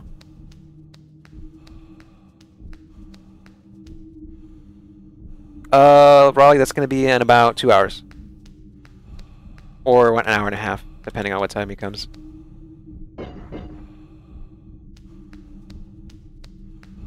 I'm a little lost on what door to open. I pressed that switch and it took me somewhere, but maybe I could go upstairs. So are you going to go see Saw 8 this weekend? Not this weekend. Probably wait for it to be on Amazon, so I don't have to contribute a lot of money to that. What I'm hearing is garbage. I mean, it's Saw. Yeah, but Saw was like amusing garbage, then it was really bad garbage, then it was amusing garbage again. And then this is just apparently just soulless garbage. I don't know. I want to at least see Tobin Bell doing stuff again. I think he's way too good of an actor to just end up making Saw movies for the rest of his career. That'd be 4 a.m.? Oh boy. Sorry. I mean, it'll all be recorded. Yeah, this is all going to go up on YouTube. Unlike last year, where through no fault of anybody, it didn't all go up. It was really good. There's a delay, so you're probably referring to something. Why am I keep... Alright, so I gotta figure this out. Let's focus on how to get out of this room. I pressed the switch that opened that door, but there was nothing I could really do on that side. I just realized that's only half people hanging there by their feet. I kind of broke them. I broke them apart. Oops. I went monster mode. A new Cube movie would be interesting. It's been a while. Yeah, that franchise has been dormant for years and years and years. Alright, so what am I missing in this room to get out of here? Dude's hanging. Oh, he's got a hook up his butt. Ouch. Can I make this jump? Oh wow, I can. Wow, that did not look possible, but I can. Okay, cool. Self note, try the jumps anyway. Hey, it's my son. He's running.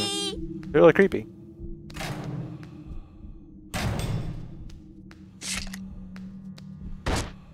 Alright, monsters.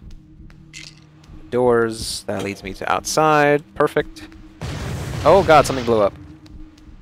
Not perfect. There are things on fire now.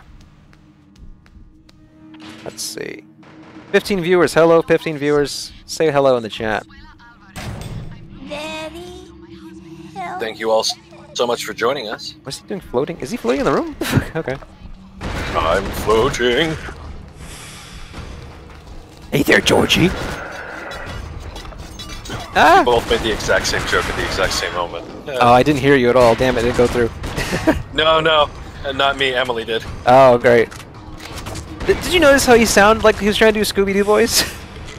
That's what I heard when I saw that scene. I was like, he's doing his best Scooby-Doo? Now it's ruined forever. Hey, Georgie. News from 2016. Lionsgate has been developing a modern take on the film titled Cubed, with Prometheus screenwriter John Spites. Oh. Alright. Well, hey, at least we have confirmation. You broke.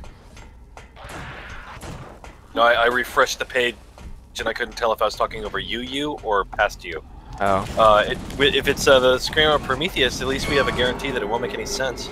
Yeah, that was Damon Lindelof's fault. I'm gonna blame him because every movie he's attached to just has pointless plot holes or contrivances, and then unexplained things. I still haven't bothered to watch Alien Covenant. I love It's that bad. franchise, and I've heard nothing but bad things about that movie. It's disappointing. Another movie with a cast of really idiotic people who are somehow tasked with going to space and having massive responsibility, yet they have no professionalism at all. They're all incredibly stupid. You cannot escape what I bring about. Yeah, I remember. I watched Your Movie Sucks is. It's a weird way to say it. YMS's review of Covenant, and it. Like the thing I remember most is he shows that this one character slips in the same pool of blood like 3 times. Yes. I mean, although I wouldn't fault her at that. I mean, because what was happening on the screen, I really can't fault them for that. Like, I'd be everywhere too. But still, there's so though, much stupid shit in the movie. It's like one of the characters believing another character. It's like, oh, I'll trust you. I'll go to this room with you by myself. Sure. I'm just so thankful that Blade Runner turned out to be good. What a fantastic movie. I'm really hoping that although the director has said that that's his final cut, but I really hope that honestly, it felt like it. I don't know how much more there could be. I felt that was really long. I'd just be really curious to know what didn't make the cut, if that's the case. If it's stuff that's like, oh, this is just for time, or if it's shit like Blade Runner 1, where there's stuff that was cut because the studio demanded it. There's also stuff cut from Blade Runner 1 that is actually just garbage. Like there's like a famous scene that like everybody knew about but had never seen from the original Blade Runner, where Deckard goes to meet Holden, the Blade Runner that gets shot by Leon at the beginning of the movie, and Holden's in like this big machine that's like keeping him alive basically, and everyone knew the scene existed because a photo of it ended up in like the booklet that came with the vinyl record or something. And we were finally able to watch the scene when the final cut came out on Blu-ray. It's like it's a bonus feature. It's bad. It was removed for a reason. It's a really bad, boring scene. God. Oh my god, everything's blowing up. It's been a while since I saved too. Let's do that. Crossing my fingers. Knock on wood. I'm using all superstitious shit because clearly we're cursed. The game's been doing pretty well. Yeah, it has been. Did we lose Destiny? No, I was making Facebook and Twitter posts. Oh, thank you. Oh. Yeah, I guess we gotta be on the thing. Richard Rouse actually tweeted about us. Nice, awesome. Did he say what time he's coming exactly? Hold on. Oh, God. Some explosions. Hour and a half. Cool. Michael Fassbender flute joke. Yeah, there was a lot of fluting. That was a weird. Oh God. From I did see. I think it was on its trailers. Yeah, it heavy was. fluting. Yeah, it was a little homoerotic, but that same person, so it was more masturbatory. All right. I just love how it's supposed to fit into Alien 1, and I'm like, when? Okay, so how do you explain that thing happening? That's a massive event in colonization history that was apparently never talked about. Yeah. Alright, let's get out of this boat. It's hurting. Of course, on the opposite end of the spectrum, Predator 4 is coming out next year. Hopefully that's good. Which, yeah, I'm hoping it's good. It's apparently because Hollywood is allergic to numbering systems anymore. The movie's just called The Predator. It's probably been long enough they shouldn't use a number. Well, yeah, because it's Predator, Predator 2, Predators, and now The Predator. Bugs! Well, they're probably moving away from numbers because you've got some film series that shall not be named that are getting into double digits. I mean, they're the Duggars of film series where you're like, okay, 19 kids and counting, basically. Are we talking about the wonderful Friday the 13th series? Are you disparaging that brilliant collection of artistic work?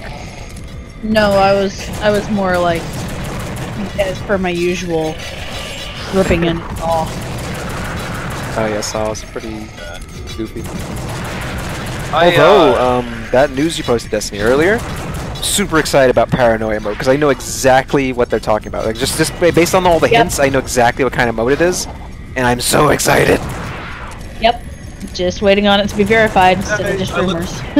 I look forward to playing that, because hopefully I'll be getting a PC soon, and then CJ and I can stream it and play it together. It's gonna be so fun!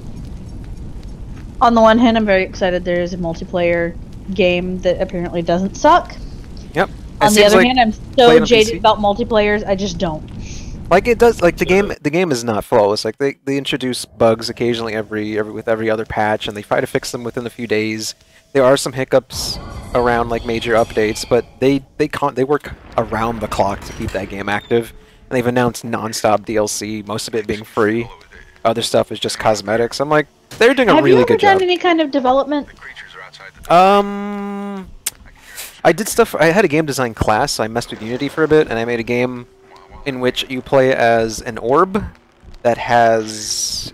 Oh god, I remember that. Do you know the difference between agile and waterfall development styles? No. So there's two basic kinds of development style that are used commonly right now by companies, and my husband's a senior software engineer. Oh yeah, send it to and you. The way it was explained to me is the difference is waterfall goes, here's what we'd like to do, and we'd like to do it by this date, and we'll just patch whatever's fucked up later. And it just focuses on trying to get every single thing done at once. Whereas agile goes, here's what we'd like to put out, so we're going to do the best that we can to get this to a functional point, and then we'll add extra features to it as we go, and release those as they're ready. And in my news post earlier, I actually mentioned that Friday the 13th seems to be working almost in agile development format, which is, it looks like what they're doing is going, we want this and we want it to work, and then the next feature can wait until we can get it functional. So they're constantly coming out with new content and new functions, but they're also able to, like, really rapidly, it seems like, respond to player complaints in the game. Yeah, I think they upscaled their team incredibly after the Rocky launch. Like, I don't want to look like a shill for them, but the game is great. The team's really like dedicated to getting it to work. Fan service wise, like it's incredible. Like the actual legitimate fans are making that game, and I just it's certainly a lot better than. And I haven't. On the opposite side, I can't possibly be a shell because I've never played it, and I've only like seen other people play it in streams and stuff, and even I'm really impressed, especially in this era of, you know, like Batman PC virtually unplayable, and it takes like a week for Warner Brothers to even respond, and then their response is to just remove it. Speaking of that, I bought Injustice for $3. Terrible performance. Terrible. Oof. Terrible. I was like, oh, $3 for Injustice. That should be fine. I'm not gonna really play online anyway. I heard that was the issues. I get drops to like from 60 to 40 frames, which doesn't sound terrible, but I'm running the game on like a pretty good system, and I'm like, why is this dropping? Well, because I did a finisher. What the fuck? It's really disappointing, and I should have known better. I trusted a Warner Brothers port. Fun, fun, fun. Did you really love her? Also, in the comments, Raleigh brought to, actually, no, Mass Distraction did. Yeah, the Resident Evil Arclay concept video released today. I posted it in the group. Yeah, I saw that. That was on YouTube or on Reddit. Hmm? Oh, that's my wife. I am I do think that I've only watched like the first couple minutes of it. I do think that the guy's being like a little dishonest because he's like, oh, the canceled Arclay television series. Like, no, it's a fan film you weren't able to get funding for. Right. They're two very different things. This was never going to be on AMC. My wife's yelling at me. I hope you Raleigh mentions that it's like devs put out early access and alpha been able to hang on. and let's make money off of it and never make a final version. And I can think of like 3 or 4 games that just never released the final version. I mean, I will say I think that this has been a much better year for that sort of thing. I think that a lot of those are starting to see kind of turnaround. Like, I can't really think of any major things. Like, I know that Destiny 2 had kind of a rocky launch, but other than that, I can't think of anything like that was like Assassin's Creed. Did Ark ever actually get around to releasing? Releasing? Yes, it actually just did recently. It got some. It drew some ire though because it went to $60 suddenly, before, like a month before launch, when it was supposed to. When they said they would do that much later, so they said one thing, did something else, and people were like, "Why the fuck does it cost more money now?" And also, why are you still selling expansion content for like $20 extra on top of $60? Why is this happening? Also, just wanted to mention, if you guys are watching, feel free to jump into the chat and talk to us. Also, please go to extralife.relianhorror.com to make a donation to the Extra Life charity. This is what we're doing the stream for. This is going to last all weekend. Please do it. Raise some money for sick children. As much as you want. That's it. You don't have to go crazy. If you got $5 to spare, that's good. If you're really tight and fun, share the stream, please. Share the link and get some more people aware of what's going on. Daisy, PUBG, Daisy's making its way to completion. It's taking forever. I'm not concerned that they won't ever release. They make way too many updates to be lying. PUBG is definitely gonna hit release. Whether the quality will be as expected, I'm not sure, but I do like PUBG a lot. It's a really, really fun game. Both of those games fall into a category where, since there's permadeath, I am more afraid playing any of those games than most horror games. Like, that puts a really, really great amount of tension on me. Oh yeah, I mean, I think that's why things like Bloodborne and Dark Souls end up being so frightening, is because you stand to lose so much. Right. And I think horror games can definitely learn something from that sort of design, because ultimately, all you're really losing upon death is however long it's been since you last saved, and since almost every game has some sort of autosave function. Like, even dying in The Evil Within, like, you aren't sent back to your last save, you're just sent back to the last checkpoint, which 90% of the time is just walking through the door. I'm trying to figure out how to get the water to affect the fire. Oh, I see. I see. Clever. That's pretty clever. I gotta block the drain. Oh, the game crashed? Hello? Hi. Did the game crash? Yeah, I was making sure my It didn't look crashed to me. It's frozen. Oh no. When's the last time you saved? Maybe 10 minutes ago. Was it during that big fight where everything was exploding? Maybe. Yeah, it's just legit frozen. Oh boy. It's that kind of frozen where I can't get out. Let it go. You are the fourth fucking person that has sung that stupid song today. Alright, so the stream might have to just go off for a minute because I can't get out of here. Hold on, task manager. Nope, the game is locked. Wait, maybe I can break it. Maybe I can break it. Wait, oh, here we go. I might be able to break it. I don't like having to turn off the stream, so if I can break this game, get it off of my screen, that'd be much more appreciated. Come on, let me get the cursor back. This is why it's nice to have 2 monitors, so I can get bypass this Windows lock. 1 minute, guys. Oh, here we go. I got. That can work? Probably not. All right, let's try again. Ask manager. Wait, is it going to shut down? Did I get it? I think I got it. I got it. Okay, I freed my computer. Whew. We're continuing. You guys still there? Hooray! Oh, Yeah. All right. I'm going to retweet everything Richard said since I'm on my desktop anyway. Alrighty. Again, if you're watching, please go to extralife.relyonhorror.com and donate. This is for sick children. We want to make their holiday. I'm going to post link again. All right, loading the game back up. Might have to do a few minutes of progress, but it's not too bad. Let me know if the video automatically updates to the game. Sometimes it doesn't.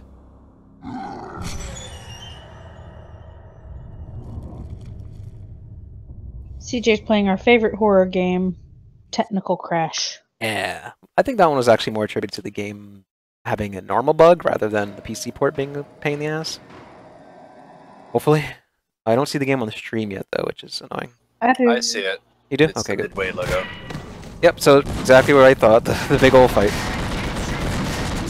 Alright, so remind me to save more often.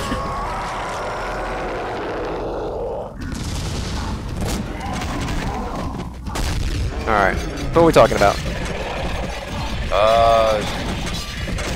Buggy games. Before that. I don't remember, man. Was there anything that you guys are looking forward to, like, even like non-horror, just games in general? Sorry, not Evil. Wolfenstein, 100%. I do want to play that, kill some Nazis, and then also get a really good emotional story out of it. Great gameplay too, like Wolfenstein, just great all around. It's really impressive. Days Gone. Oh yeah, that game. I keep forgetting that game exists. I mean, I'm sorry. CJ's always so impressed with that fucking game. If I can play it and enjoy it, I'll gladly admit, like, oh, this is good. But nothing about it's impressing me. Yeah, I know that I've said it 100 times on like our other things. I really love zombies, and I really do want like another cool zombie game. Midway. Boy, do I want a zombie game not set in like Texas. Not set I'm somewhere. pretty sure this is set in like the Northwest, so. A fucking set somewhere where everyone's on motorcycles and talking about beer. Like, look, I am liking this because it seems like it's going to be a really good holdover for the next 3 years while we're waiting for Last of Us 2. Yeah. I mean, I can understand. I'm hoping that the game will be good. It looks fun and interesting. Definitely of like kind of a newer school of like open-ended explorative. I like that it has so many options for like how people choose to play. That is one way that I really felt things were slightly too linear, and there was one way you had to play all the time if you were gonna, I guess you could kind of say something for stealth in some areas. But very much, most of the games that we've seen up until this point, even if they say they're sandboxy, they're not. So you're stuck playing the way that the creators intended the game to be played instead of trying to compensate for the fact that some people are going to be sneakier, some people are going to like go in guns blazing, and then there's a third group of people who would really like to blend the two and maybe use environmental effects to help kill things. And I think that Days Gone looks like it's going to do a really good job of that. Well, I hope it's good. I mean, I do feel like too many zombie games hinge on like, oh, check out what we did, technically speaking. Is this impressive? And this game is doing that kind of with the zombie hordes, but I guess when you have, I guess that's always the thing with the zombie games. They want to show you how impressive they have their hordes. I don't know, but I'll give it a chance. I will say I'm glad that it's like, that at least it looks like it's narrative focused, because that was one of my complaints with, oh god, what the Microsoft version of that game? Mm-hmm. Dead Rising? What's it? No, the zombie game that's coming out with a sequel soon. I really don't know. Yeah, I don't. What does it look like? God, I can't remember. It's got like a permadeath system. Like you play as a character, and if that character dies, then you start over as a new character, and you can go and get your stuff. Like it plays like Zombie U, but it's like a third. I was about to say, like that sounds like Zombie U, but that was definitely a Wii game. Yeah, I know what you're talking about, but I forgot the title completely. Yeah, whatever that thing is, I was really fatigued by it because it's not about anything. Where's this dripping coming from? And I know that that's like a popular thing. Like, I mean, I know that that's like PUBG and all that stuff. Like, people get into games just to play the game, and I'm not knocking that. But it's I get into games because I enjoy their story. I very rarely play stuff that isn't story focused. Like, You sure it wasn't just DayZ? no, it's a Microsoft exclusive game. I forgot. How strange. State of Decay. Oh yeah. State of Decay. Forgot about that. Yeah, it was I like the State of first Decay. one. Yeah, no, that's why I play so many indies, is because I would rather have the technological chops of the PlayStation 2 and a good story than have something that looks phenomenal and plays great I hope you've forgiven and me, has T. no fucking Things soul might behind be it. different if I had been able to hang on. Oh, for sure. And there's a lot of that out in the world. Oh, for sure. And I mean, I think that, like, vague storytelling can be good. I mean, I was just talking, like, I'm playing Bloodborne. I have no fucking clue what's going on in Bloodborne. I really That's like kind of just how those games are. Yeah, like, but I feel like that's to its benefit, though. Like, Yeah, the that's what I've world heard. is such a mystery that I get really involved in it, as opposed to the world just not having it. Yeah, I really wish I can get into Souls games. There's something about them I just can't click with completely, and I hate it because I love how the games look, but I just constantly just can't connect. I can't do Dark Souls. It's a little too much for me, but Bloodborne I can really get into. I feel like I have a better grasp on the way its systems work. Because like the big difference is in Bloodborne, if you land a hit right after you take damage, you can get some of your health back. And I feel like that put it like a whole Souls. Like it goes from being like unnecessarily tedious and difficult to being more like actually skill oriented. And you can definitely, like, I think the other part of it is people say, you know, oh, it's the hardest game ever made, and, you know, I remember Dark Souls 2's marketing was like, prepare to die again. But it's honestly a lot closer to, like, Dead Rising's Groundhog Day mechanic, where you can use death almost to your advantage in certain places. And you really shouldn't think about it as a game over, because it's not really. It's just more of like a refresher, and you can kind of chip away at the world, because there are certain enemies that do have permadeath. So like if you manage to kill one of those guys, now if you die, the world just got that much easier. Yeah, I got the only one of those that actually made me progress in was Dark Souls 3, and like I guess because it was a little bit more friendly at the beginning, but yeah, it's still super difficult for me to fucking get into it. Yeah, that said, I also completely agree with like Jim Sterling and stuff. I don't see what the harm would be if it just had an easier difficulty. I think the exclusionary thought process of it is just like, I don't know, I would much rather be able to talk to more people about something I really like than to be in some sort of hipster exclusionary club. So, oh, wait, he moved the thing, little jerk. Fucking junkie. I was trying to flood the room, and he just moved it. There we go. Making progress now. I got to where I was. Let's save the game, so I don't have to do that again if anything crashes. I'm really good at multitasking, as you can see. Yeah. I just realized, your video's like flopped from the way it normally is. Flopped? Yeah, your window's always on your right side. Is it? It shouldn't be. Now it's on. Oh. Now it's on your left. Weird. Oh, I guess I think it disconnected, so it's just on default settings now. Actually, yeah, that's how it. Yeah, so it's a mirror. It's mirroring now, so maybe that's the way it should be. Yeah, I don't know. Like, is the mirror on your actual right side? I don't have a mirror. I'm saying it's mirroring me.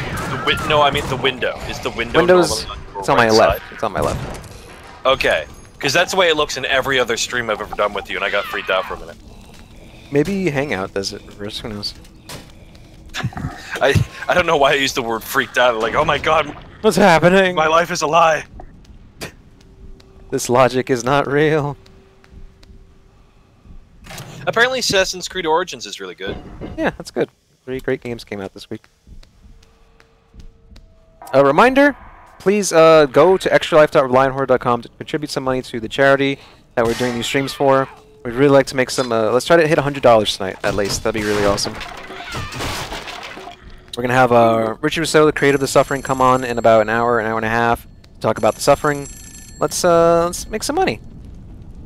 Let's make some money. By the way, if anybody totally unrelated, I'm sorry, the Capcom store is having a sale if you want to get some cool Resident Evil t-shirts. If you type in the word haunted, you get 15% off. Huh. I wonder if they're selling that one Resident Evil shirt. Actual quote-unquote journalists at E3 were freaking out and selling for about $70 on E3 at eBay. That was fucking professional. What was that? It was a cream-colored Resident Evil shirt with the cover on it. With the cover, like, stencil image of the woman's face. Oh, yeah, no, the shirts here, there's actually a couple that I really want now that I'm looking at them. There's a couple, like, generic, just like, you know, stars and the Resident Evil 2 box art. But there's one that's, Thanks, Master Distraction. Appreciate it. Maybe see you tomorrow. Share the stream with your friends. Sorry, he was leaving. No, it's cool. There's a t-shirt that has like a kind of vintage style, like barbershop kind of design to it. It says Salvador's Chainsaw Repair, the sharpest service in Spain. There's also Del Lago Boat Tours. And I survived the night at the Spencer Mansion. Oh, it's a little silly. And there's also, and I think this might be my favorite because it's so frickin' stupid, Executive Retreat, Umbrella yeah, it's an Umbrella Executive Retreat with the dates of the Arclay incident on it. Oh, it says last annual Executive Retreat. Another junkie. I just want to mention that we introduced a whole new enemy type, the little dangly dude. He represents being killed by hanging, if it wasn't obvious. Oh wow, it's really late for you guys. You did this. It's your fault.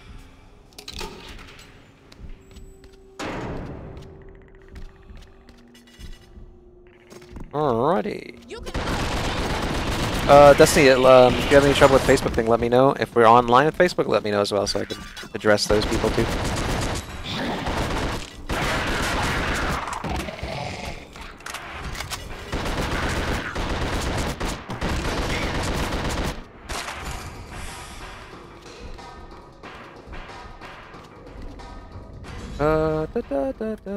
Jordan should join us.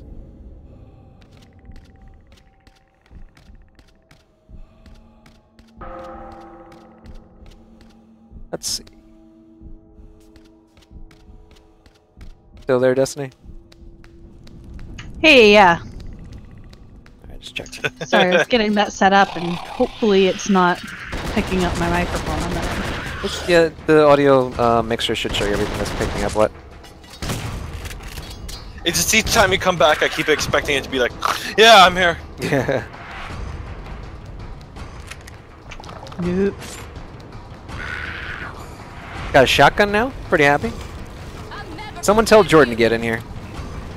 Get in here.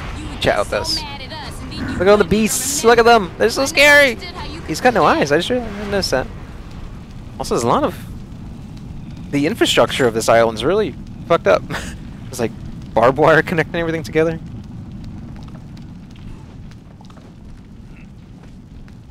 Thank you, Raleigh. Appreciate it. Actually, if I don't have you as an as a moderator for the Twitch channel, I should probably do that. Unless one of you guys want to do it, just in case we get a troll or something. One of us could grab him.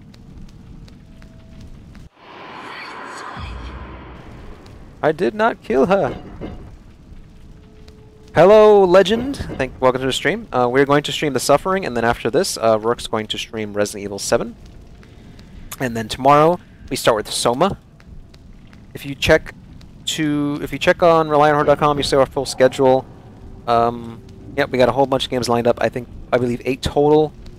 The Evil Within, Soma, the Evil Within 2, sorry. Oh, blood. Soma, Dusk, Dead Space, Until Dawn. Those are the. Oh God, he got me! Ew, he's gross. Jesus. And if we end up needing to fill time, not to volunteer myself, I did also realize that it's playable on Xbox One and downloaded Space Action Comic thing. Space Action Comic thing. Dead Space Ignition. It's a motion comic with puzzles. Oh, fuck no. Get out of here. Fuck that garbage. It's awful, and it was given out for free for pre-ordering the game. We are streaming, if any filler games we're streaming, it's going to be Doki Doki and Friday the 13th. Those are some good ones. Hello, Girls Master. Suffering 2, no, that's not planned. We don't have that going on. But if you're both Suffering fans, I'll let you know that the creator of The Suffering, Richard Rouse, is going to be joining us in about an hour to talk about the game on stream. How about that? Oh, nice song in the background. Let's save. Also, since you guys are just joining us, really appreciate it. We're doing this for charity, so if you want to donate some money to sick kids, whether it's $5 or $10, go to extralife.relianthorror.com and contribute some money. It's going to a really good cause. Sick kids, come on. Make them happy, let them have a good holiday. Helps them out with holiday treats and also the hospital's own care fund. Let's do it. Raise money for the shorties. For the shorties. Oh, he's trying to gas me. What a dick. I see. I've got strong competition. So this gas guy is a serial killer who...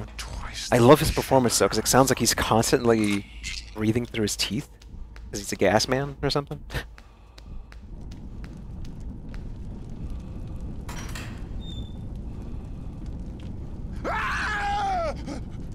What the fuck?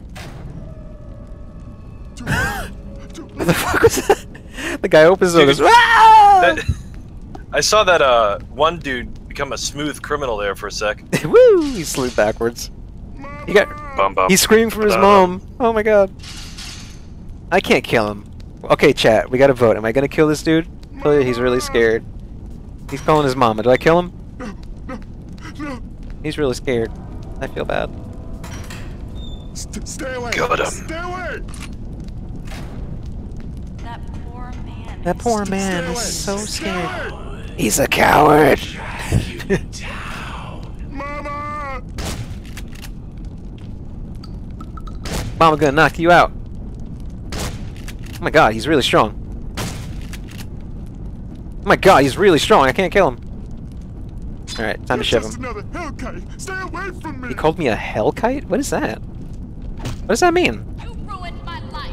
You ruined everyone's life. What the fuck is that? I don't know if I just said like a really bad slur or what, but I don't know what the fuck that is. Is that like the name of the monsters? Let me Google that. Hopefully it wasn't bad because I just repeated it. I don't know what the fuck you said. Never heard that before.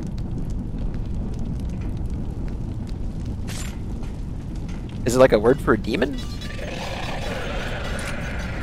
Got hell in it. But yes, I can't stress enough that this is a charity stream. Please consider donating money to the Extra Life charity via extralife.relianthorror.com. Takes a minute. Really appreciate it. Raleigh linked the tool down there in the chat. I'll have to integrate that maybe in our intermission. Hopefully it'll be quick. I don't want to take too long. I'm gonna guess that it was their attempt to make like the ghosties and monsters in this prison seem realistically vintage. A hellkite is a word for a fiendishly cruel and wicked person. Hey, what kind of word? What's the origin? It's 1500s. Oh wow. Okay. Random. Yeah. Interesting vocabulary. Yeah, that's we're learning something new today. It also seems to be a pretty common nickname of dragons. Huh. I'm seeing it in Dungeons and Dragons, in Magic the Gathering, in Dark Souls, bunches of places. I'm just shooting a lot of heads off, and it doesn't mean anything because they still come at me.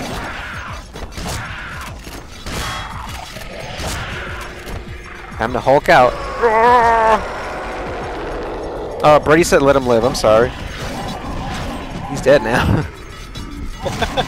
He's gonna be with his mama. It's alright.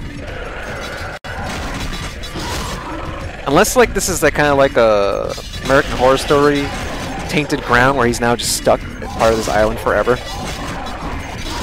That'd be really sad. I feel like this game throws a shit ton of enemies at you.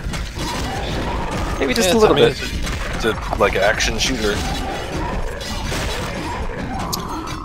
Just so that we continually have something to talk about, I looked up some trivia. Apparently, you can obtain a chicken as a weapon in this game. What? And that is a running joke in all of this developer's games. Midway or? Let me double check. Surreal games. Oh. I need to ask, I'm not sure, can you check if Surreal also made Psyops or was just Midway published as well? Because if Richard worked on Psyops, I need to scream because that game was so fun. I love Psyops so much, it was so silly. Every time you got a new power, you're like, it shows your character talking to his commander in a different decade. In like the 60s he has an afro, in the 70s he has like bell bottoms. It's so stupid.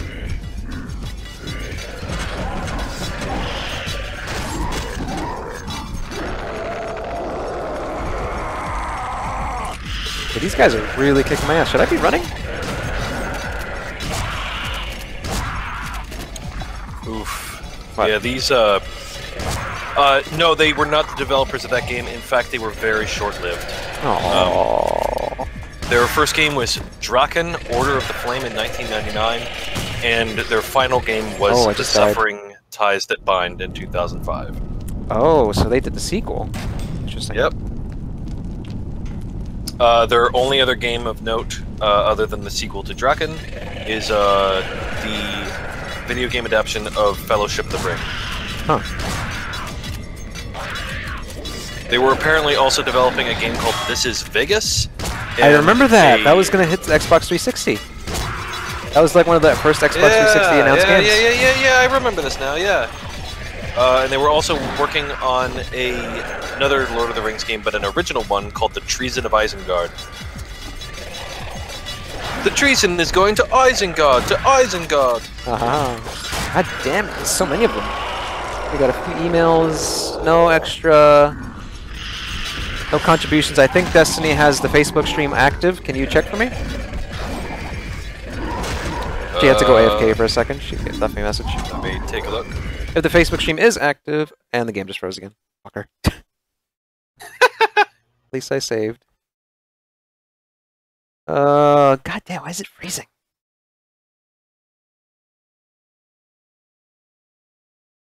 Alright, so the stream froze again. We're going to try to fix this without having to shut off the stream. Oh, sorry, the game froze again. Alright, so I can easily break the game, so let's do that. Sorry about that. This is a very, very wonky port. That's just how it is. The port is not great. So give me 1 second and I will jump back on.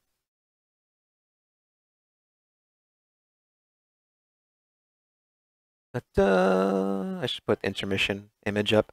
Oh, hello. We are on Facebook. Thank you guys for watching on Facebook. Is it that same? Yeah, I was just checking, but I guess you got there before me. Is it still that image of Bao? Yes, it is.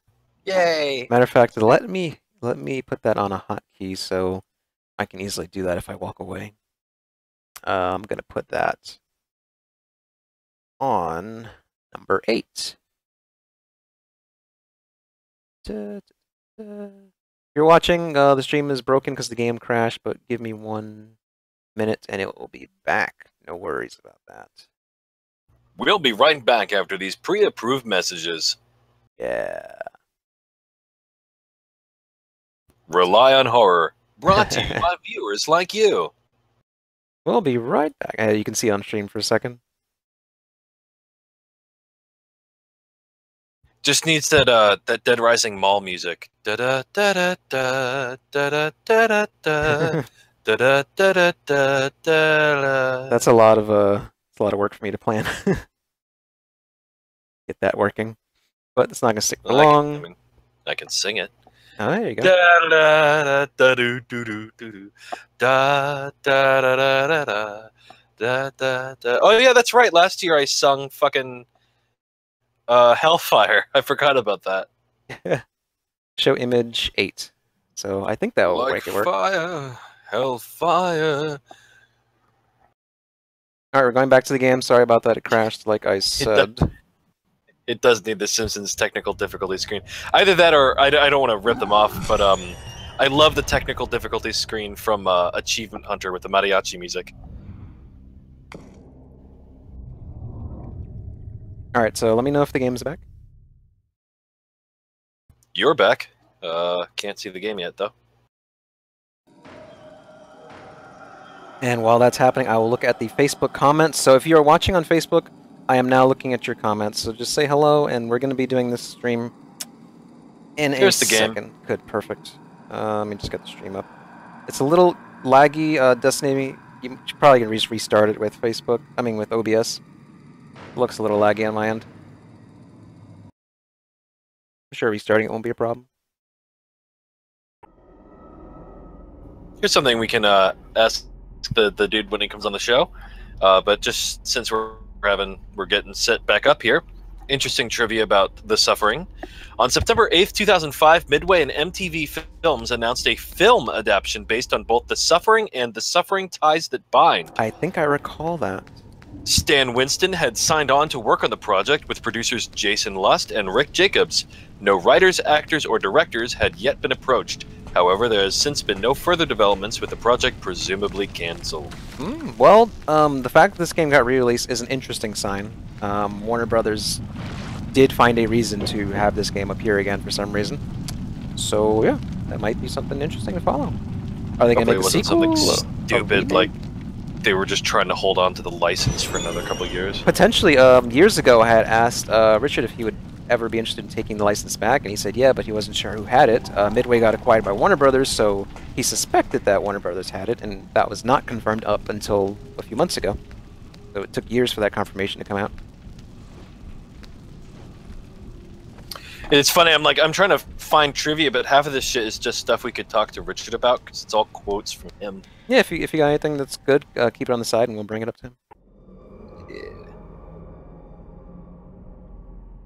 Okay, yeah, Destiny's gonna restart the stream on Facebook, so if anyone wants to watch there, or, yeah. Facebook Live was not so clear. There's also a photo of Richard.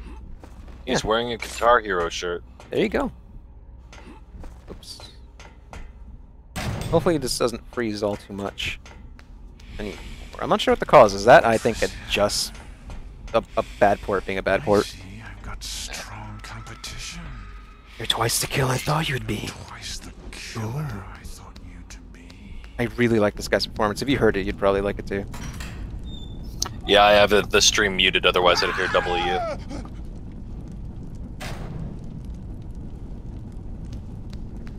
Matter of fact, this is probably okay. Good, it's off. I can't go in there, except there are goodies there, which isn't. I can't go get them. Stay away! Stay away! I could decide not to kill Mom's boy.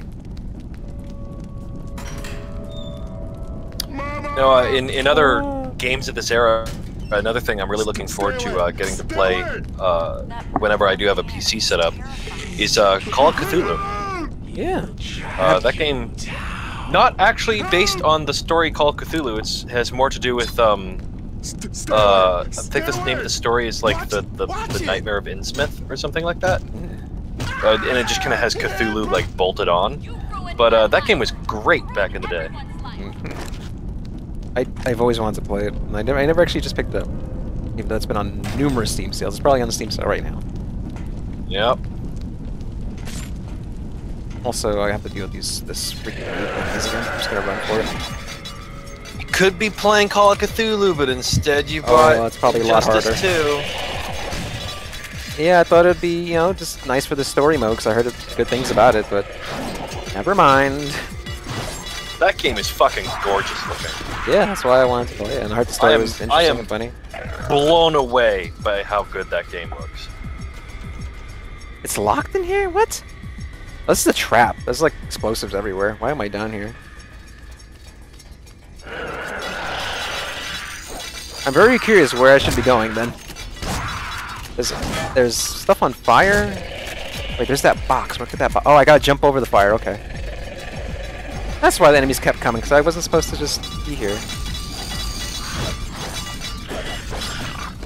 Never mind. I died in the fire. Alright. Restarting that part. Is that your first game over? No, no. It's like third. I died twice already. Seen the game? I'm just not paying attention. It's hard. We're talking a lot. I don't even know idea what. I'm up to chapter 7. How many chapters are there? Let's take a look.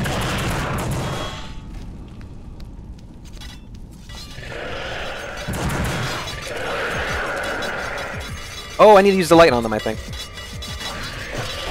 Oh, shit!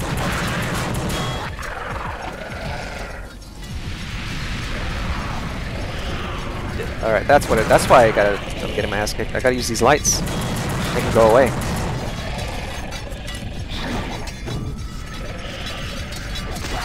Oh, maybe Destiny was right about Downpour just being a ripoff, because Downpour has like this exact same puzzle.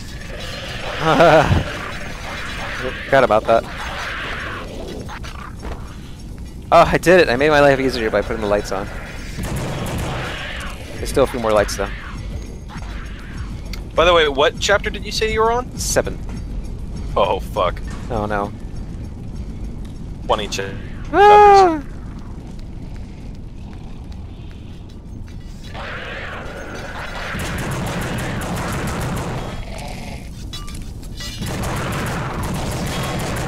Quite long. Very, very long.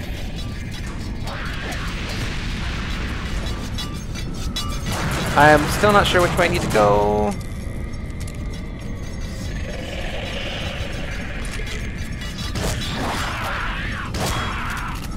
Where does that box need to go? Oh, do I just jump down, maybe?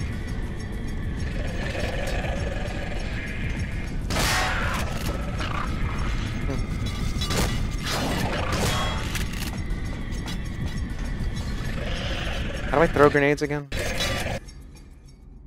Oh, it's a map.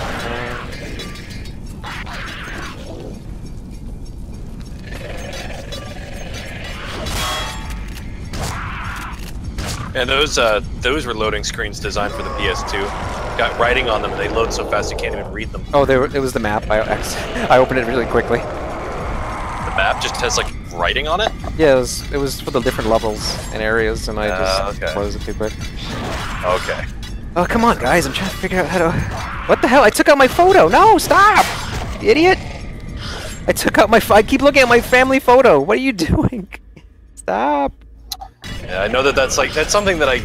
Like, it's both like a blessing and a curse. Like, it's awesome that games, very rarely load stuff all that much anymore. But on the other end, like, when a game gets ported, like, the port of Resident Evil 5 to Xbox One and PS4, that game, the loading screens have, like, the history of Resident Evil. You can't read them at all now. It loads in, like, a second and a half. Huh. Oh, see the photos getting all disgusting and just, like, broken up. I'm a bad dude. 'Cause I'm bad, I'm bad. Not quite as good as I'm fat, but fucking amazing music video. I really don't know what to do with this box. Shoot. They keep distracting me, so I'm just gonna... I guess jumping? Oh no, I died, even though there's stuff there I can go get. Okay. Damn it. Alright, I need to figure this out. That's a good point, Roll the One. Put it on a really old HDD. That'll help it not load fast enough. I remember playing like the Resident Evil 5 demo on a CD. That took forever to load. Same. The first time I played that demo, a friend of mine got the Japanese version before it was actually out in America, and he put it on a CD for me. Yes, that's what I did. Yeah, the Japanese demo. Yeah, I would, man, like, as stoked as I was for RE7, it was like an adult level of stoked, where like I can only allow myself to get like at a certain level of excited. I was losing my mind at Resident Evil 5. Let me save first before I do this. Possibly. Roll the one says, "How about you turn the light to where you are standing?" Okay, so it was supposed to be me blowing up this these tubes, but how am I supposed to blow it up from up there? So I did save just in case. Yeah, so I need to throw the right kind of grenade. 8. Flashbang grenade. So I don't actually have real grenades. How am I supposed to do this? Now, roll the one is listing their favorite Nirvana albums. Yeah. Alright, so I need to figure out this silly puzzle here. I don't know. Let me check if Destiny said we're on Facebook. Not yet. Okay, there you are. Oh shit, there's a Destiny. Yeah, I had to step away for a second. How do It's all I... kosher. Oh, I guess... Would this do it if I just drop this block down there? Is that gonna fit? Is that what's gonna happen? Yeah, I guess so. Ah! It blew up. I don't understand how that worked. But whatever. I'm glad it did. Progress.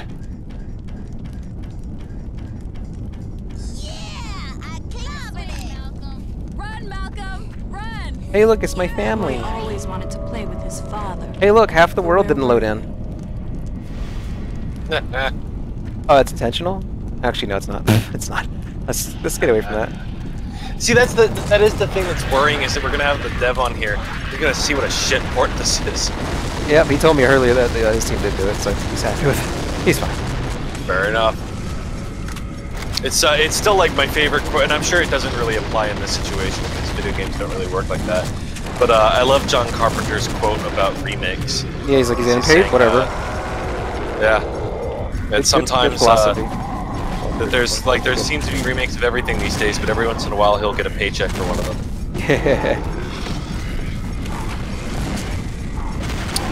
It's actually like on the one hand, like I completely understand, but on the other hand, it's like I feel like if he was like a personal hero, it probably felt kind of crap. In the making of the Halloween remake that Rob Zombie made, Rob's like, yeah, so I called John and I was like, hey, I'm making a remake of Halloween, and he just went, okay. All right, cool. And he probably just like had his heart crushed. Yeah. Raleigh, yes, this is from the GOG release.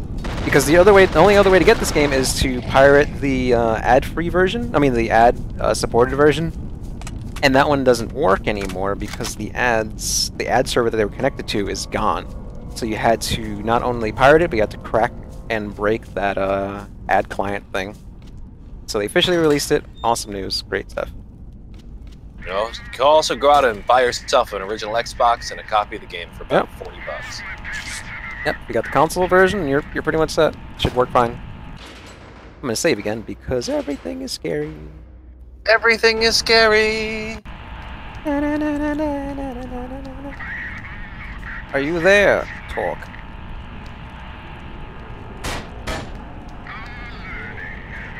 We're learning together. Yeah, I guess streaming to Facebook simultaneously might be good just to get the people seeing what's going on. Charity link. Might be a good idea. Once again, viewers, this is a charity stream to raise money for Extra Life. Please go to extralife.relyonhorror.com to donate money to sick children in need for the holidays. It means a lot to us, but it means much more to them. They need it. Need the support.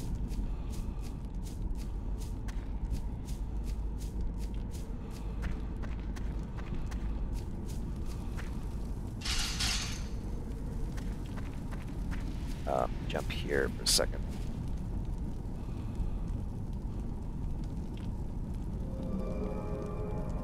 We're talking about games you're looking forward to. I know one game you're looking forward to, CJ, and that's Spider-Man.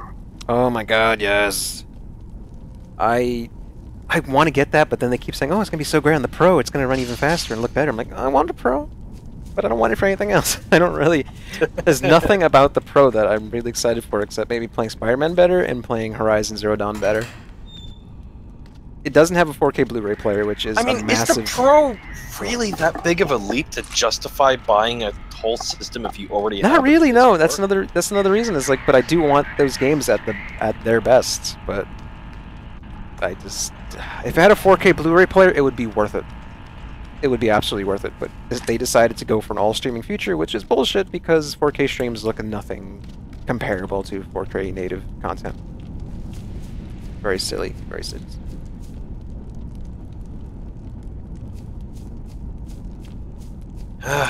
Yeah, I don't even, like, apparently, I know that Xbox One X is supposed to be, like, at least significant to a degree, but I just don't care. Yeah. It's like, I can play the games, they look pretty now. I don't know.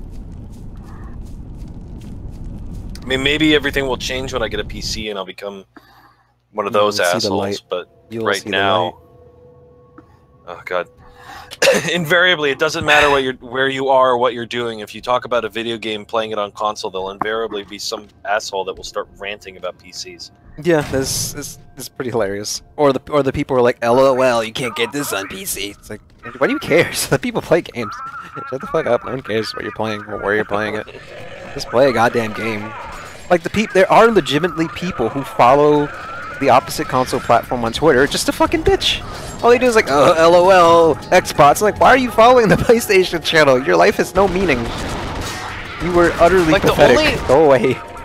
Like, the only reason... Like, I follow, what's his name? Spencer from Phil Spencer, Xbox. Yeah, Phil Spencer. I follow him mostly because he seems like he's a really nice guy. Yeah. He seems like he's doing great stuff. If they ever brought Xbox original support to PC, which should be fairly possible, that'd be awesome. So awesome. I would love to be able to just put those games like in a disk drive from PC. I mean, the obvious asshole PC master race answer is emulators. Actually, there are no really great Xbox emulators or PlayStation 3 to 4 emulators. They're decent, but not good at all. Not good like PS2 emulators. Or Dolphin. That's surprising. Yeah, they're just harder to crack. I'm very... You guys should have seen it watching CJ walk me through using OBS. The least tech-savvy person you can imagine. And it was pretty sad in places. Yeah. But hopefully all that will change. I'll get used to the Windows ecosystem. Dad was never there. This was your never life, there. T. How did you let it get away? I liked that this game at a time, you know, early 2000s, did have a game that represented someone other than just a gritty white dude shooting monsters and stuff like that. It was nice. Like, this guy is... I think Torque is supposed to be multiracial or biracial, and... Yeah, I think he's supposed to be. His family is... his wife's black. Yeah, so I like that. Like, it's just nice to see it in especially an older game. You don't get that much representation. Yeah. And I'm sure that there's commentary about the prison industrial complex and blah blah blah. If you get the good ending, you know, that's all implied because clearly you got thrown in there for bullshit reasons. So yeah. That's neat. And then this inmate begged me to give him a weapon to yeah, no, it's cool. Diversity is neat. It's good. Now we just need a Suffering 3 where we play as a woman. There you go. Side of the prison system. Oh my god, they can go on the back of Orange is the New Black. Yeah. Great show. Great show. We have awesome. Orange is the New Black costumes. Ooh, I'm sure that was hard for them to make. I know, there's just orange jumps. Why can't we all unify against each other and kill the monster with blade arms? Why not? Good point. Also, San Andreas. Oh yeah, San Andreas. Yep. Yeah.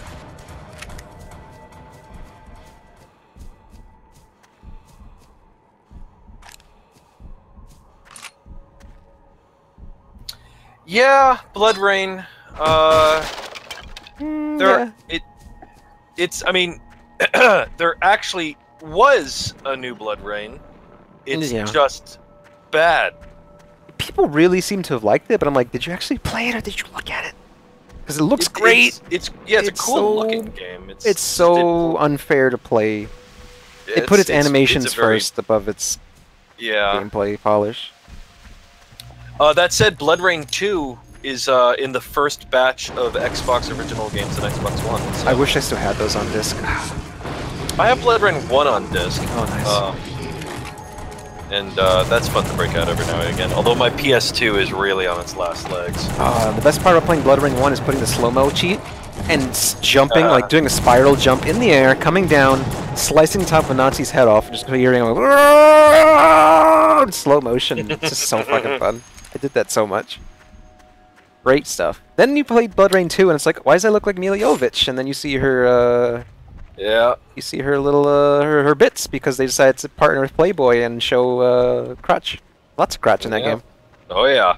There's actually crotch texture, isn't there? As far as I remember her not having panties on in that game, and they had hair texture or something. Let's go to Google. I'm like, oh, didn't expect that. Why'd you do that? And she really does look like Mila Jovovich on the cover. Which is surprising because that's not who plays her in the movie, but yeah, I guess they. Yeah, I think first Resident Evil or 2 were popular at the time. I have both of those games on PC, but they are so fucked up. They are so fucked up. I spent 30, 45 minutes trying to get them to work, and I just gave up. I would have loved to put one of those on this stream, because I just love Blood Rain, but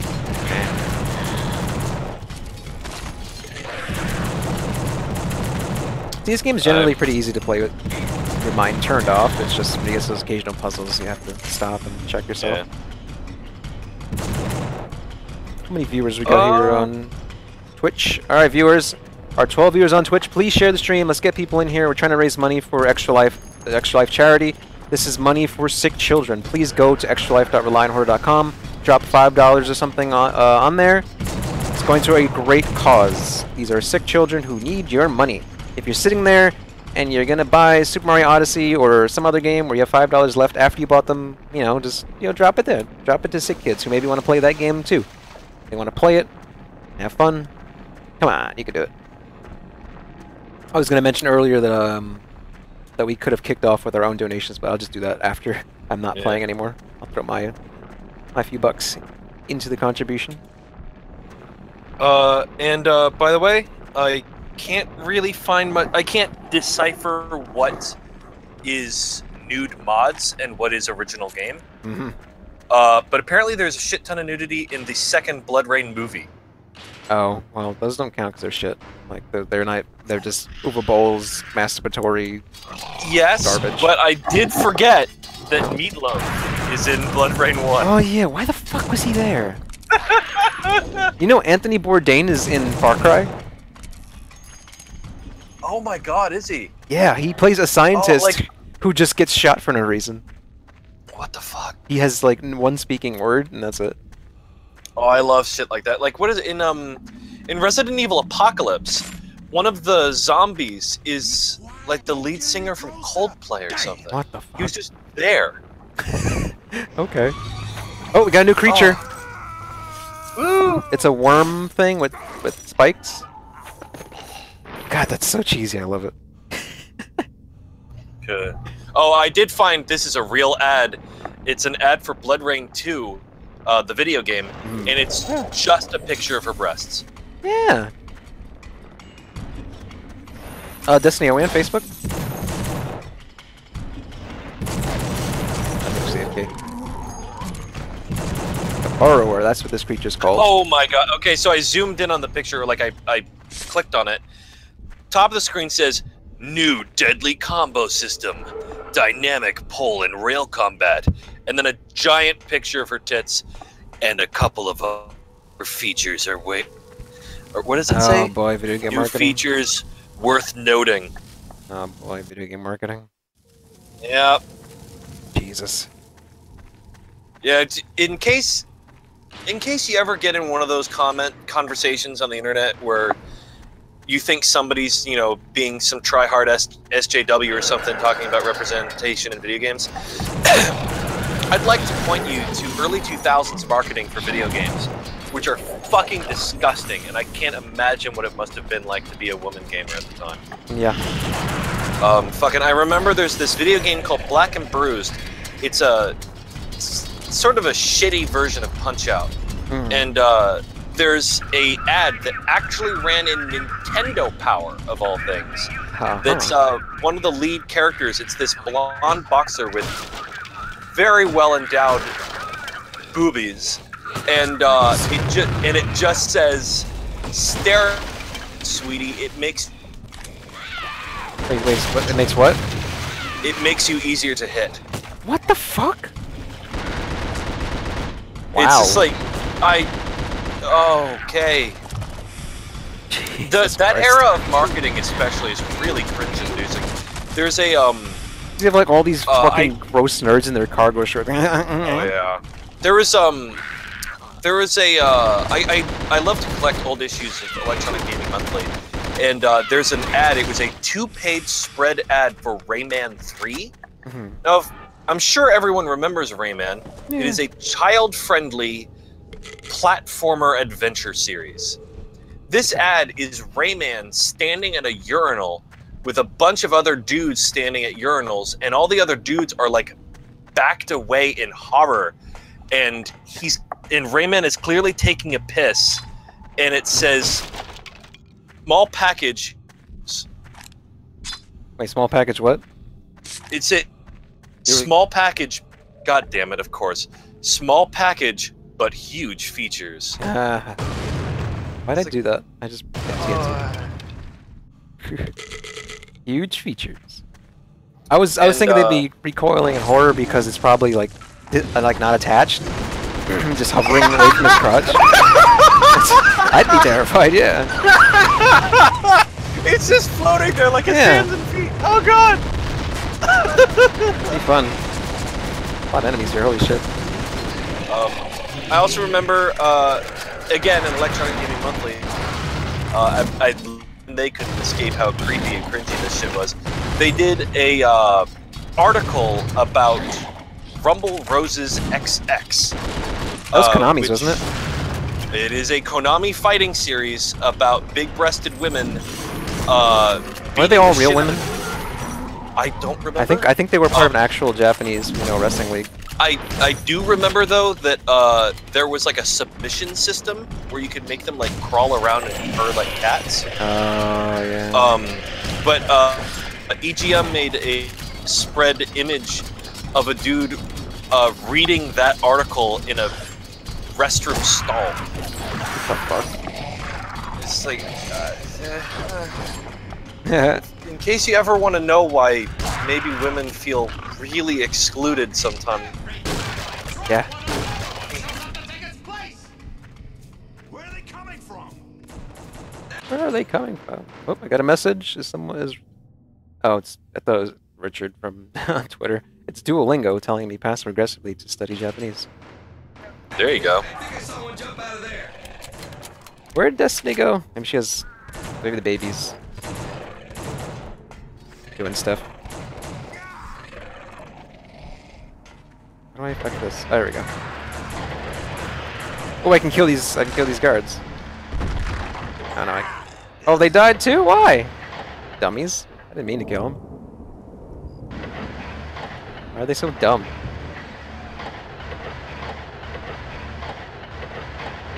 I don't know, but I got it. They died. Cool. Forward.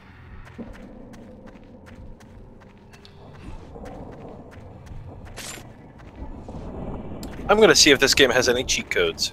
I did look that up. I could only find them on PC. I mean, on PS2. I could not find PC codes. If it does, let me know, because I'll probably just use God mode. Speed on right through. Oh, I gotta get closer to that. Oh, actually, no, I don't. I just fall from here and not die? Okay, good. Mmm, ammo. Delicious. Is there a chance that the console work on PC? The controls? I mean, if it's just like, if I find something that's just like up, down, down. I don't know because I don't know the actual correlation to which keys. It's tough. Someone would have to have translated it. And then I could try them.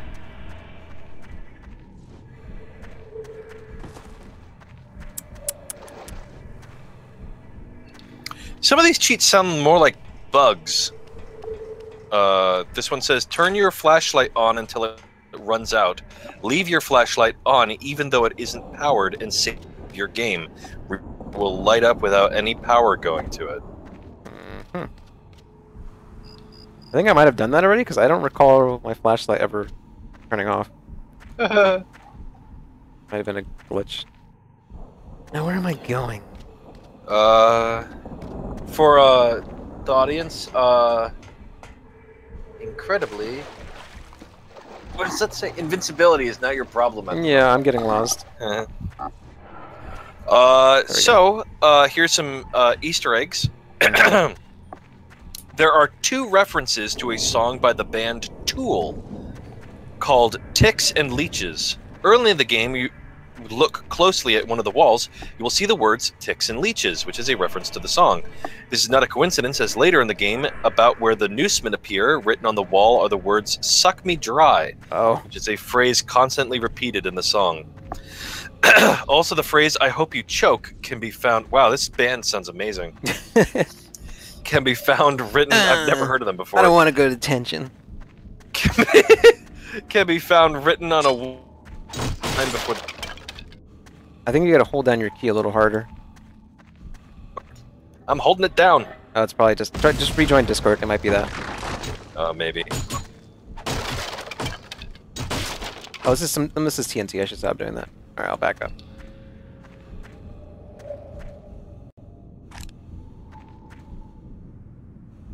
Tool.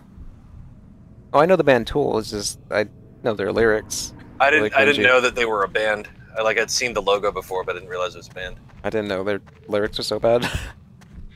They suffocated in there! They suffocated in there! With overseers. It's too good for those fuckers. Let's skin them alive. Let's skin them alive, those fuckers. Oh god, I'm being chased by the gun dudes. After you leave the asylum where you do all the tasks with Dr. Killjoy, you will be in an area that has what appears to be a 9-step staircase. Walk up it and follow the wall. You should run into an opening that has walls made of some type of vegetation. You will hallucinate and see images of your children. As you follow them, they will run down one way. While continuing to follow them, you will encounter a corpse that is sitting up against the vegetation wall, with an axe laying beside him. This is a reference to The Shining. Oh. Also, hello, Farning. Raleigh said that Tool is Dom's favorite band. They're coming for me!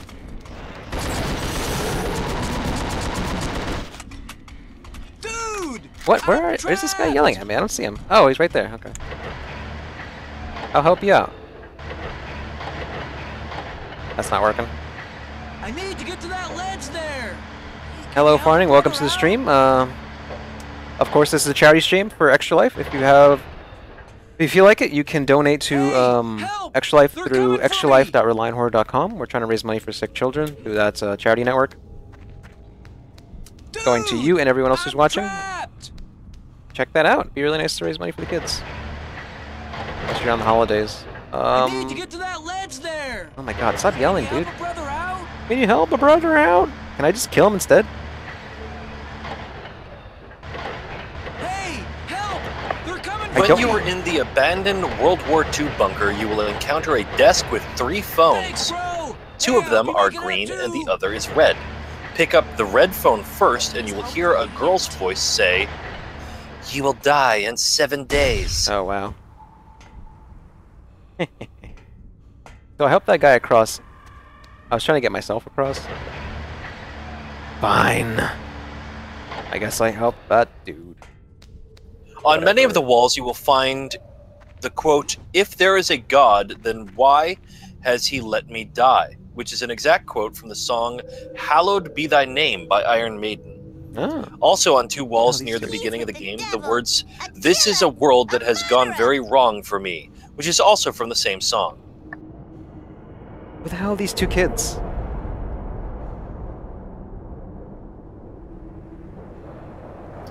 In Chapter 19, "And a child shall lead them," go to the cave where the 3 inmates are.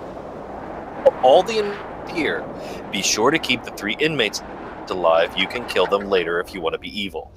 Take the tunnel leading further into the cave to the right of the main entrance and explore this offshoot. Be sure to kill all the slayers that appear. Jump up to the upper level via the mushroom-like rocks. I don't drop think down I'm the anywhere hole near that.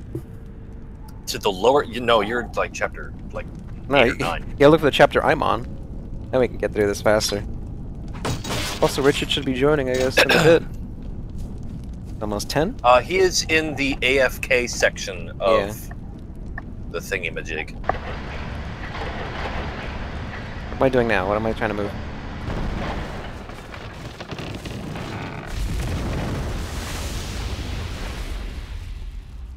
Does that every time. Hey, Destiny's setting up the Facebook stream. I knocked over that water tower.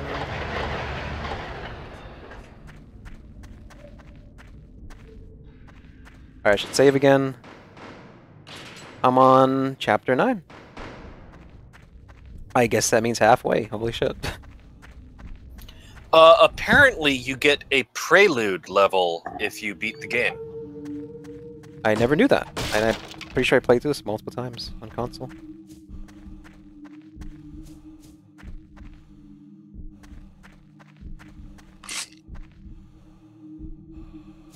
Yeah, so just Destiny, let me know when we're live on Facebook, and I will talk to those people. Also open that chat up on my phone.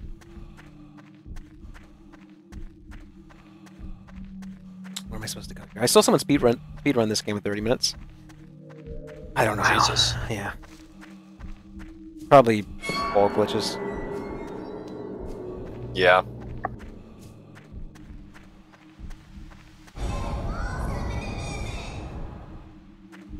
Mom's coming to visit.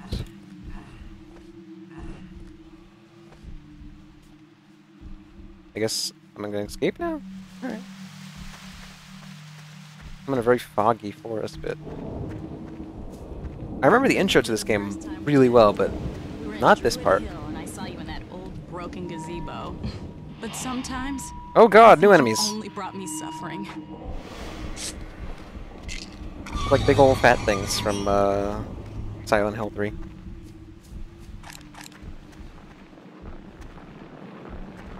Alright. Oh god damn. I heard you briefly.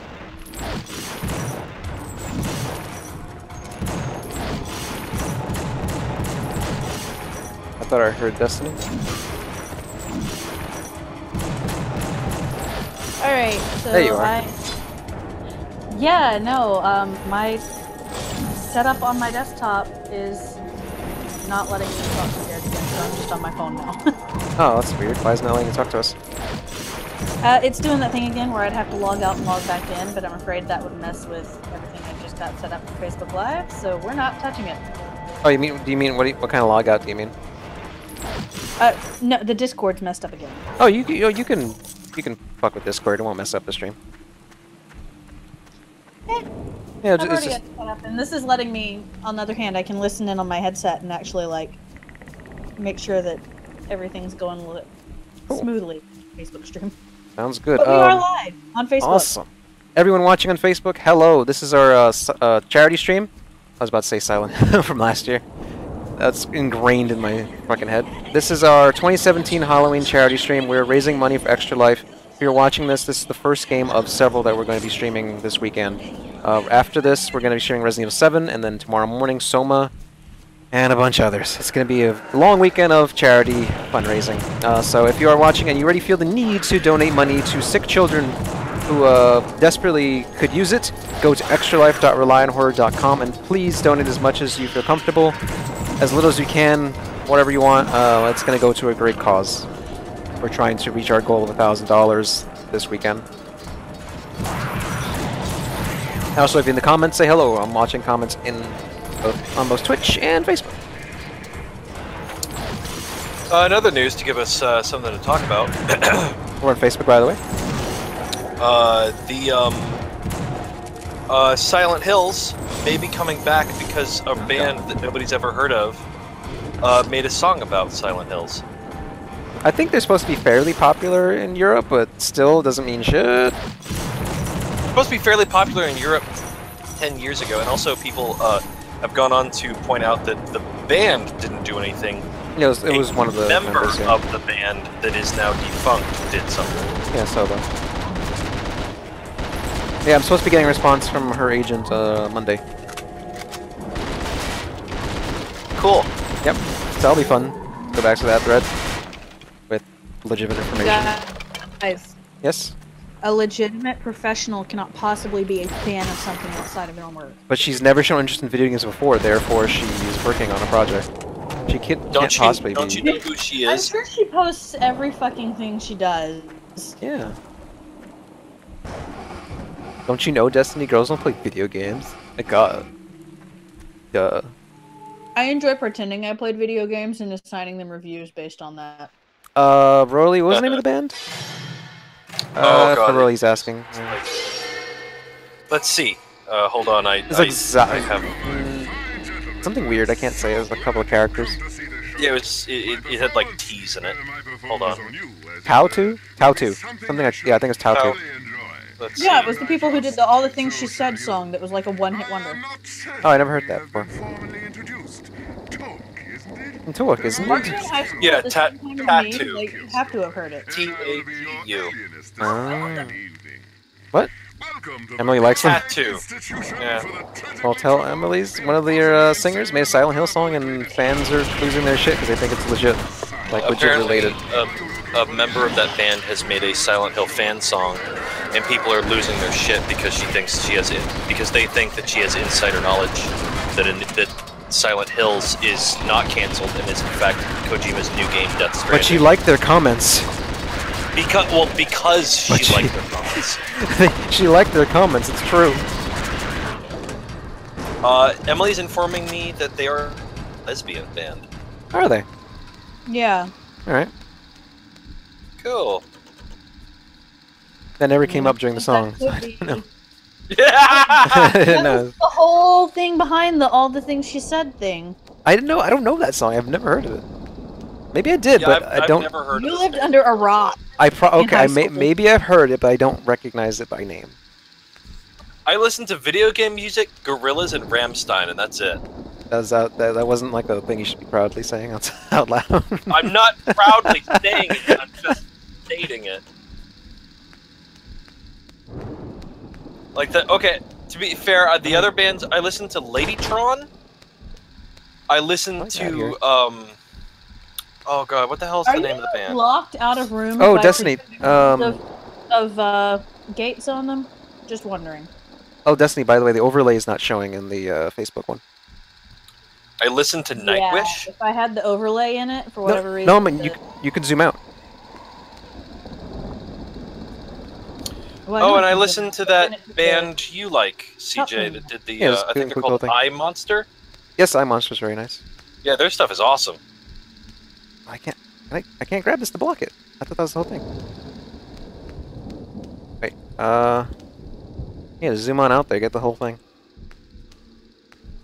I can't.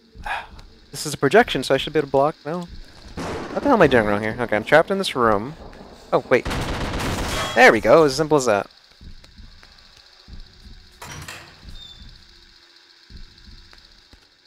Gotta get that Extra Life logo in there. It is so difficult it's so difficult. The brain. Sometimes it needs a little jolt to behave. Oh, poor guy. He's been electrocuted. Let me press the button. He's jiggling. He's already dead, whatever. I don't remember this part at all. And hello, people on Facebook. Inmate, hold it right there. It is only joke. It was only joke. Well, this guy's getting high. Don't they tell you anything? Come in, please. You come in. Yes, come in. Yes, come in. I'll hook you up. Oh, wait. Sergey is high as a motherfucker. Maybe I am dreaming again. No. By the way, that I mentioned earlier that the game has a chicken weapon. Whoa, whoa, whoa! This evil guy is. Okay, so I gotta quote him. So I met Sergey the guard, right? He's he's smoking some drugs. He's drunk. He's scared what's going on. And the evil voice in my head says, "He's a filthy immigrant." Whoa! What the fuck? Anti-immigration ghost? Okay. And now you know why he's in prison. I don't want Jesus. Understand? Stay right here. I mentioned that the game has a chicken gun. It is called the Gonzo gun, and it fires eggs. My only sadness is and it will kill any enemy instantly. Oh, that'd be nice to have. It is apparently found in the level surface. All right, Riley. Good night, sir. I don't know what level that is. I don't know either. Alright, Raleigh is signing off. Thanks for watching. Thanks for the donation. Bye. See you tomorrow. But you can't come to the show yet. First, you must prove to me First, you must prove to me that you truly want to be cured. that you truly are worthy of my time. See you soon. I hope. Soon.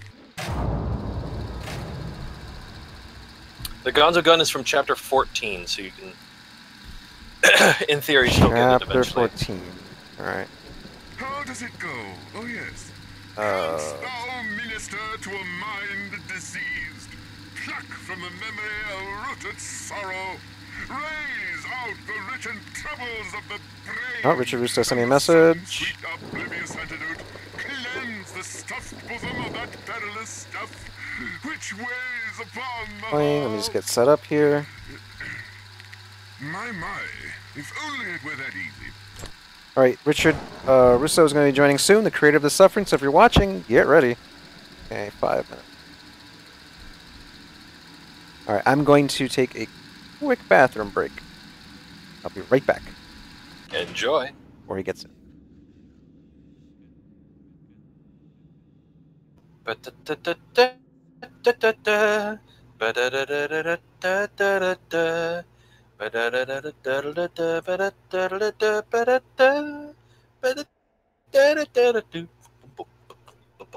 Hey, Rourke. Hey. When did you become an elevator? Since we went into pause mode here. Ah. Fancy. I was doing the Dead Rising Mall music earlier. Oh, God.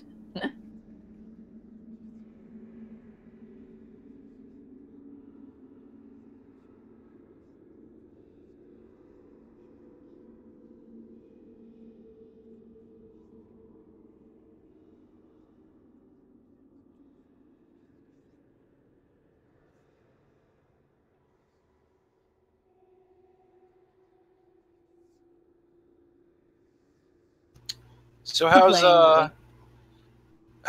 the baby stuff working out? Oh, it's good. He's let's see. He'll be 2 weeks old on Tuesday.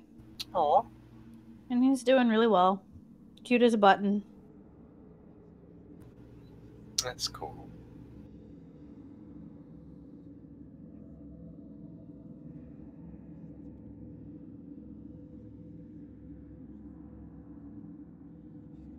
I can highly recommend having children. They're fun. And the 5-year-old can't say diaper, so whenever the baby starts crying, she goes. Well, good. The button worked. Nice. Yay! Intermission. Anytime she has to change a diaper, or we have to change a diaper, she goes, "Oh my God, Mom, are you changing a diaper?" Aw. All right. I remember I saw a thing where this dad was trying to get his kid to say Batmobile. And he's like, Batmobile. And the kid went, Batman-bile. The dad was like, no, Bat, Mo, Beal. Now say Hello, Roth. Batmobile. Batman Beal. That's cute. Hello, Roth. We're just about to get special guest Richard Rousseau, sorry. I'm pretty sure that's the pronunciation. Cookie in my mouth. Delicious pumpkin cookie. Yeah, I saw you baking that shit. So damn good.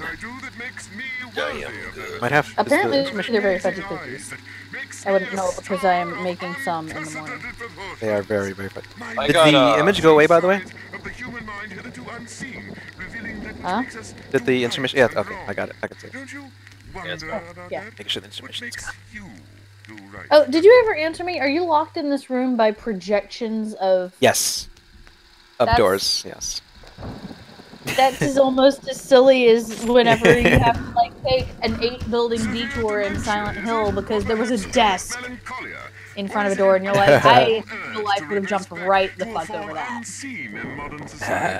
One that will allow you to set matters right in the most direct way possible. Yes, I think that's it. When all else fails, go for the easy way out. The obvious answer, the brute force solution. And we're like straight up in a mansion now. Hello. Hello. Hey. Welcome to the stream. And it's Rouse. There you go. Thank you. Thank you. It's like house, mouse. There you go. Perfect.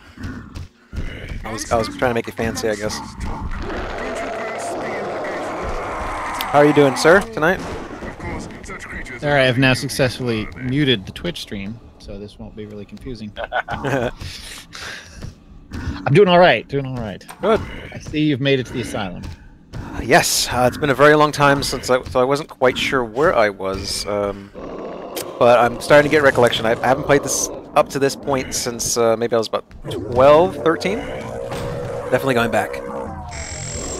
Alright. So yeah, that's I haven't played this since you were 12 or 13 either. So just for the chat, everyone watching, we have Richard, one of the creative directors on the game. Is that correct? Yes, yes. I was the this one I was the project lead designer, and writer. Awesome. Yeah. There's usually that thing where people go, don't say someone is the creator of the game because other people feel offended by that. There were a bunch of other folks. Yeah. Yeah. It's tricky in big media like movies or games to attribute it all to one person, though. At least it's not like in movies where they attribute it to the actor. It's hard to attribute it to the whole team, so you understand why it happens, right? You'll have to forgive the mess. Yes, so if anyone has any questions in either the Facebook chat or the Twitch chat, drop them in there. We'll just have a nice casual conversation about the game. I have one, just a very simple starter. How did this game come to be? Did you pitch to Midway, or did they just pitch it to you as a concept, make a horror game? How did this come to be?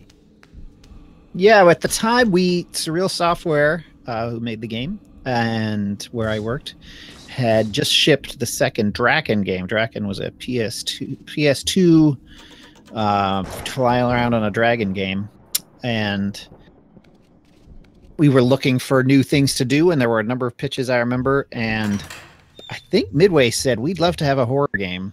So one of the pitches became a horror property, and this was a rare case of us writing the pitch and then making that game without massive alteration to what it was. I remember the original pitch. It's often interesting when you're pitching a game, you're pitching to one set of people, and then you make the game with a different set of people, right? So in this case, the original team wanted something more like Devil May Cry, which would have been a different type of control.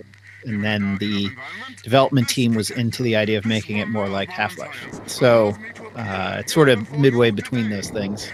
Midway, but yeah, it ended up becoming more the type of direct control you had, which was cool with us. Awesome. Did you guys? I see. I feel like there's a lot of influences of particular, like the Doctor. He reminds me of the Doctor you see in House on Haunted Hill. Those references intentional? Were you like going after movies of that time? Yeah, I mean, that happened to be one that we'd seen he has a look that's kind of like the House on Haunted Hill, but he isn't much like that guy other than that. And I think we had watched that movie. And my references were really going back older horror stuff. And I remember making a list, like when we were starting, thinking, well, what are my favorite horror movies? And on that list was The Shining, Psycho, The Birds, Rosemary's Baby, and Ring, the first Japanese Ring movie, which I had seen, which I saw right around the time we were starting on it. This was before the American remakes. Yeah, I was before you got here. I was reading off all the trivia I could find. And I saw that there was a Ring reference involving phones. Yes, there are. I think there's a reference to each one of them in the game, pretty well hidden, so you don't just. And it's always, it's a phone somewhere, and if you pick it up, you get a line from that movie spoken in some weird voice, and it might be altered a bit, so it's not a complete rip off. But those are the ones. But also, like, I was into like Edgar Allan Poe and some Stephen King, but also like Jack Ketchum, who's a really dark author who I liked. So some of that was influences as well, so it wasn't just cinematic stuff. Yeah, someone in the comments, Roth had asked if any novels in particular, but you kind of just went over that, the timing. Ron Chitlin just asked, were there any plans for a third game in this series, possibly with a new location and protagonist, since Torque's story concluded in the second game? Yeah, we actually did have conversations about doing a third game before we ended up not doing it because the studio ended up working on a game called This Is Vegas for a while, which was a huge change. But by the time Surreal was working on that, I had actually moved on. I was still working at Midway, but wasn't working at Surreal. And yeah, the third game just basically had a really early sort of pitch, and that was it. And it was still going to be a Torque thing, but it was going to be more about his past, farther back in his past than like his ancestral past, like his parents and stuff. And I was thinking of setting it in a more of a plantation style prison, like Angola or something like that. Oh wow! Because all the games have a prison. Oh wow! In them. Somebody not from Louisiana who knows about Angola. Oh well, I've researched a lot about prisons. Yeah, an interesting thing about Angola is it's a former slave plantation, and they basically took it and turned it into a prison, and then still get people to work for no money there. So I'm hearing some bonging. Did I drop out there, or was that something else? No, that was me dropping out. Oh, okay, cool. What's that George Lucas quote? It's like poetry. It rhymes. Yeah. Right, that sounds like a really good concept. I like that. We were mentioning earlier. It didn't get super far, and it was supposed to be more about racism than the other games had been. And I remember the executives being like, "Well, I don't know about that." Yeah, I was mentioning earlier that this game did something where you get a biracial protagonist, and that's like a really interesting story, especially for the time. You didn't get a lot of that. I mean, still struggling getting a lot of representation in games today, and this was a really good early example. Yeah, no, that was, early on, and it's funny, we didn't really see him as, let's make a statement or like, let's diversify or something. And there was a lot less conversation about that when this game was made. But it was a couple of things. One was the idea of, hey, maybe he's like Vin, even though he's not much like Vin Diesel in the end. But just that sort of, you don't really know, he doesn't really say, and you don't really know. Like kind of like his Riddick character. Yeah, that, or just him in general. Vin doesn't say I'm African American or I'm not, or I'm Italian American, or like in Saving Private Ryan, he plays a Italian guy, right? And he's just kind of dark skinned Italian. Vin Diesel was in Saving Private Ryan. Yeah, he's one of the original crews. I believe. Never realized. He dies in the sniper sequence in the first third of the movie. Oh my god, wow. Yeah, and he has lines and stuff, but yeah, that was sort of right as he was becoming famous, before pre-Fast and the Furious. Anyway, so there was that idea, hey, this guy works, and I liked that because I'm a fan of players, making being able to pick characters and have them become those characters and feel like, hey, this person is someone I could be. And having someone who was of undetermined ethnicity was just another step towards that. So, and then also knowing, oh, this is one of my favorite pieces of graffiti you just saw there. Yeah, I like that. The next room is really great too. Jesus, the rats. Good rat scene. One of these rooms has a, the guy from the One video. The rats have masks. The Metallica video about the guy with, Bringing back memories. Eating that poor guy. Now you can make a moral choice to shoot that guy or not. Oh, the stream voted I play as an asshole, so I think I'm just gonna let him suffer. Well, that was the question: is that the dick move, or is the dick move to kill him? And I can't remember if he actually plugs into the morality system or not. Let's find out. That's horrible. That's even more horrible than I remember. Poor guy is just choking up. There's nothing Let's left. shut the door on that. That's right. I got good points for that. Okay. You know, I was curious. Again, I was trying to find anything for us to talk about, trying to look up trivia and stuff. I wasn't aware that this game had its rights to be a movie optioned. Do you know anything about that? Yeah, it happened. And if you know anything about Hollywood, they option a lot of things. Yeah. But at the time, Midway was owned largely by Sumner Redstone, who also owned Paramount, which owned MTV. And so he had made, there was a lot of like conversations between MTV and Midway about various things. And that was one of them. And they did end up optioning it and, worked on it basically on their own for a while, and sort of in script development mode, but never really getting beyond that as far as I know. I know online you can find Chuintel Ejiofor, if I'm pronouncing his name correctly, was cast as Torque at one point, which I would be fine with, but I don't think that's actually true at all. No. I think that's just somebody wrote it in a forum somewhere and then it got picked up by some Wikipedia entry. I don't think they ever got that far. And years later, I actually met an author who had told me he had pitched for writing the screenplay and he had a whole treatment about like a Native American burial ground or something. And I was like, oh, I'm glad you didn't get that gig. Yeah, I mean, it's always the thing is following any kind of stuff like that. I remember the dudes that made the Final Destination movies optioned the rights to make a Metroid movie in like 2004. Oh, right. That never happened. Well, wasn't Gore Verbinski was going to make a BioShock movie at one point? Yeah, I would love to just look at that. Just look at that film. His visual style is great. Well, there's a new film out from Guillermo del Toro this fall. Water or something Shape of like Water, that? Yeah. Shape of Water. Yeah. Looks really It good. looks like, and Guillermo I think he was involved in a BioShock project at one point, a film project, but he's a big BioShock fan, and you look at that movie and say, oh, so this is like BioShock, but with this sort of weird, crossed with Hellboy character, Abe Sapien from Hellboy, crossed with a, sort of touching emotional tale. Anyway, that movie looks fantastic. It really does. Oh, yeah. We have another question from Roth. What was your favorite thing / idea about the game that didn't make it into the final release? I'm assuming the first game. Right.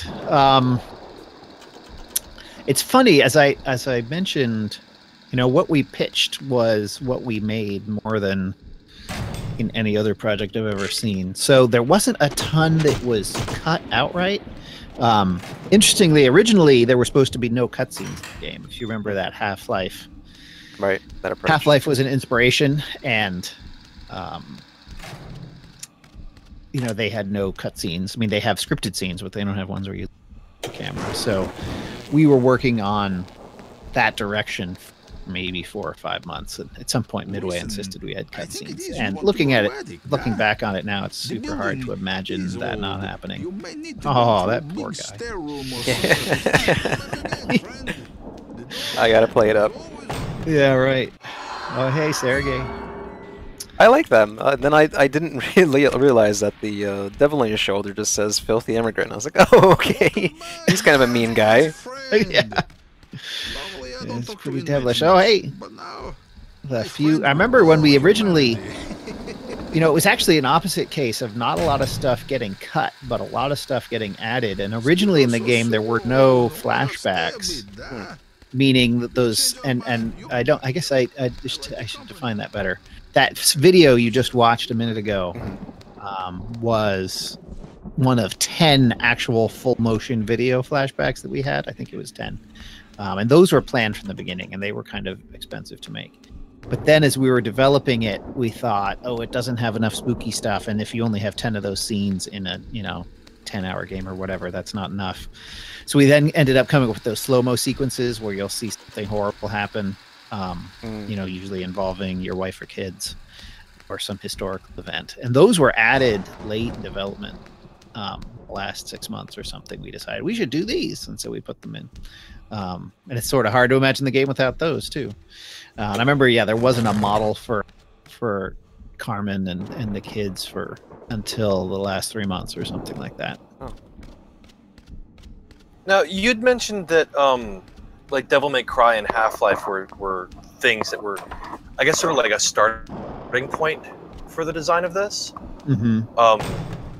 Were there other games that were influences? Because earlier we had been talking about just games of this era. And I find it kind of interesting that, like, no matter who made this kind of third-person action shooter game, that pills seem to be this, like, ubiquitous health item. It's like, right. were there any like games that directly influenced, or was it just like osmosis? Well, in terms of the pills mechanic specifically, it was Pain. Fair enough. Which had pill bottles and a health. I think our health model is copied directly from Max Payne, where your health goes down to low, but then recharges up to like 20% or something. And then you can get pills to get it back all the way up. I think I can't remember, we changed the health mechanic in the second game where the pill bottles work differently. And I think you didn't use them anymore. I think you just auto-used them when you picked them up. But yeah, so Max Payne was an inspiration for that. And that was really one of the few, at that time, third-person games that had shooting that felt like a first-person shooter and didn't feel like... Because Resident Evil or Devil May Cry have, tank controls or whatever you want, different things where you're not looking the same way your character's looking. And then as a result, that means, the game has to play very differently. So we were very much making a game that was, you're looking where the character's looking.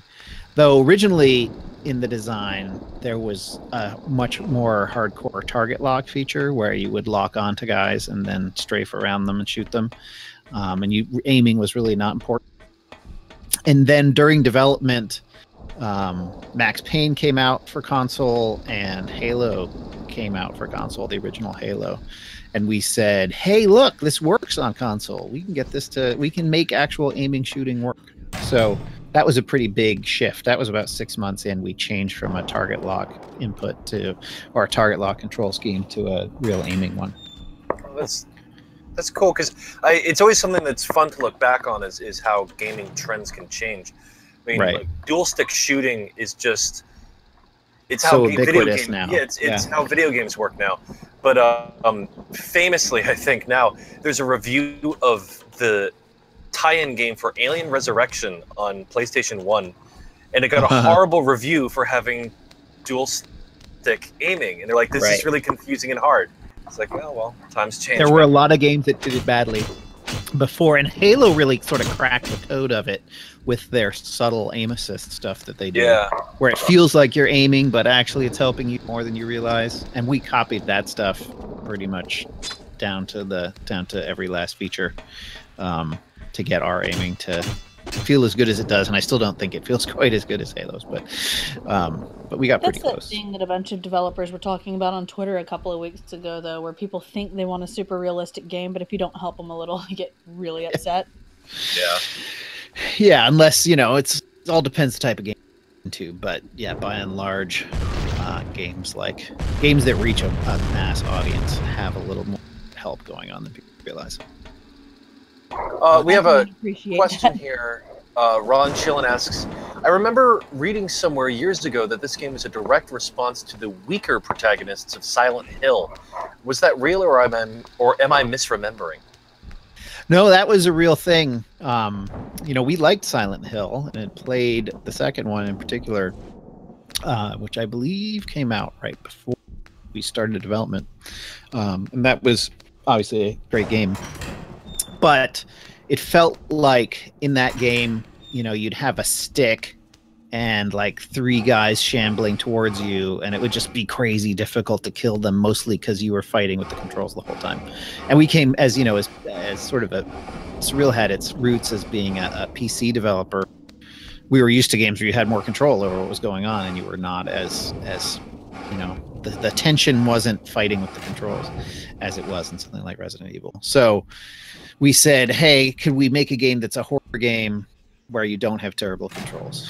So yeah, as a result, the body count's a lot higher and things like that, but you're just getting your challenge in different ways. So yes, it was a response. We also sometimes referred to it as, an American horror game, because so many of the most popular games came from Japan at the time. Yeah, it does feel distinctly American horror. I like about it. Yeah, well, even like the creature designs, we were commenting that the creatures feel very Clive Barker. Yep, definitely an influence as well. But that really came down to the concept artist who made most of them, Ben Olsen. Was really, he just had a very, he would just draw stuff, and I'm sure, you could talk to him and get his influences, but it was really, a combination of weird bondage stuff and just, different twisted ways to pervert human figures. And I never felt, it feels Clive Barker-ish, but I don't think it's just a ripoff of that either. Were there any like really cool enemies that just didn't make it into the game? I feel like there must have been. It was a peculiar form with its attempt to create a complete world. Was there ever a concept art book or anything like that released? So there was an art book for the second game. Well, there was a book Midway put out called. Got a copy of it here. I'm gonna pull it off my shelf. Oh, nice. We need more horror art books in general. Finally found where to go too, so that's nice. Yeah, I can't tell if you're deliberately playing badly. No, I'm bad. It's late and I'm distracted. You're not bad at staying alive. You're staying alive. But yeah, I'm running in circles. I would probably be dead several times because I get cocky and then get caught. But there's kills. The puzzles are super confusing in this game, so fair enough. But yeah, Midway put out a book called The Art of Midway. Really is a promotional thing, but it's got an ISBN number and a price on the back of $24.95. So I think they did sell it somewhere. But it has a bunch of concepts, but mostly from the second game. And those are some by Ben and some by this other guy, Jason Merck. That'd be nice to check out. Yeah, I imagine it's pretty hard to find these days. Oh, right, and it had this other game we were working on that I've forgotten until this very second. Was it another horror game or something? It was called. Let's see what it says in this book about it. It was called. It's called very. It never had a good name. That's a problem. If you're developing a game and you can't come up with a name, it's a bad sign. Even early on, because you just want something for the team to latch on to. Remember, it makes your thing real. Right, here it is. Mike Nichols, art director at Surreal Software, says, after completing The Suffering, we explored many ideas about types of environments and games we'd like to explore. One such game we referred to as The Hunted took place in a desolate American rural backdrop where players would have to survive being hunted. The idea behind these concepts was to see if we could create a well-lit environment and blah, blah, something about art. Anyway, it was sort of, it was very much like Resident Evil, before Resident Evil 4. So it was like sort of a American backwoods, and but we didn't have there was nothing supernatural in it, so you're being hunted by humans, and then that always leads to this weird, why are there so many of these people hunting you? This doesn't make any sense. Which is one of the great things about Suffering, is it just forgives all these questions by saying, well, there's supernatural stuff happening. Oh, see, that was one of my things that I always loved about, like, Condemned, is the first Condemned. Oh, right. There's no explanation. It's just, I don't know, fuck you, the homeless people are crazy. Right. Yeah.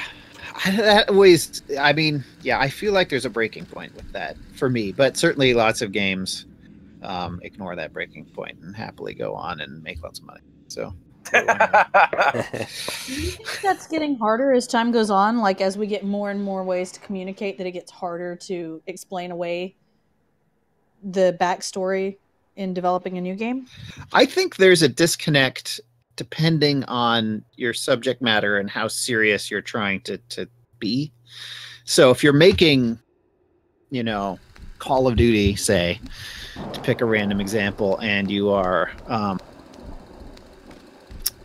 just in this sort of over-the-top Michael Bay experience of war that doesn't really feel like anything like reality. It's very cartoonish and over the top.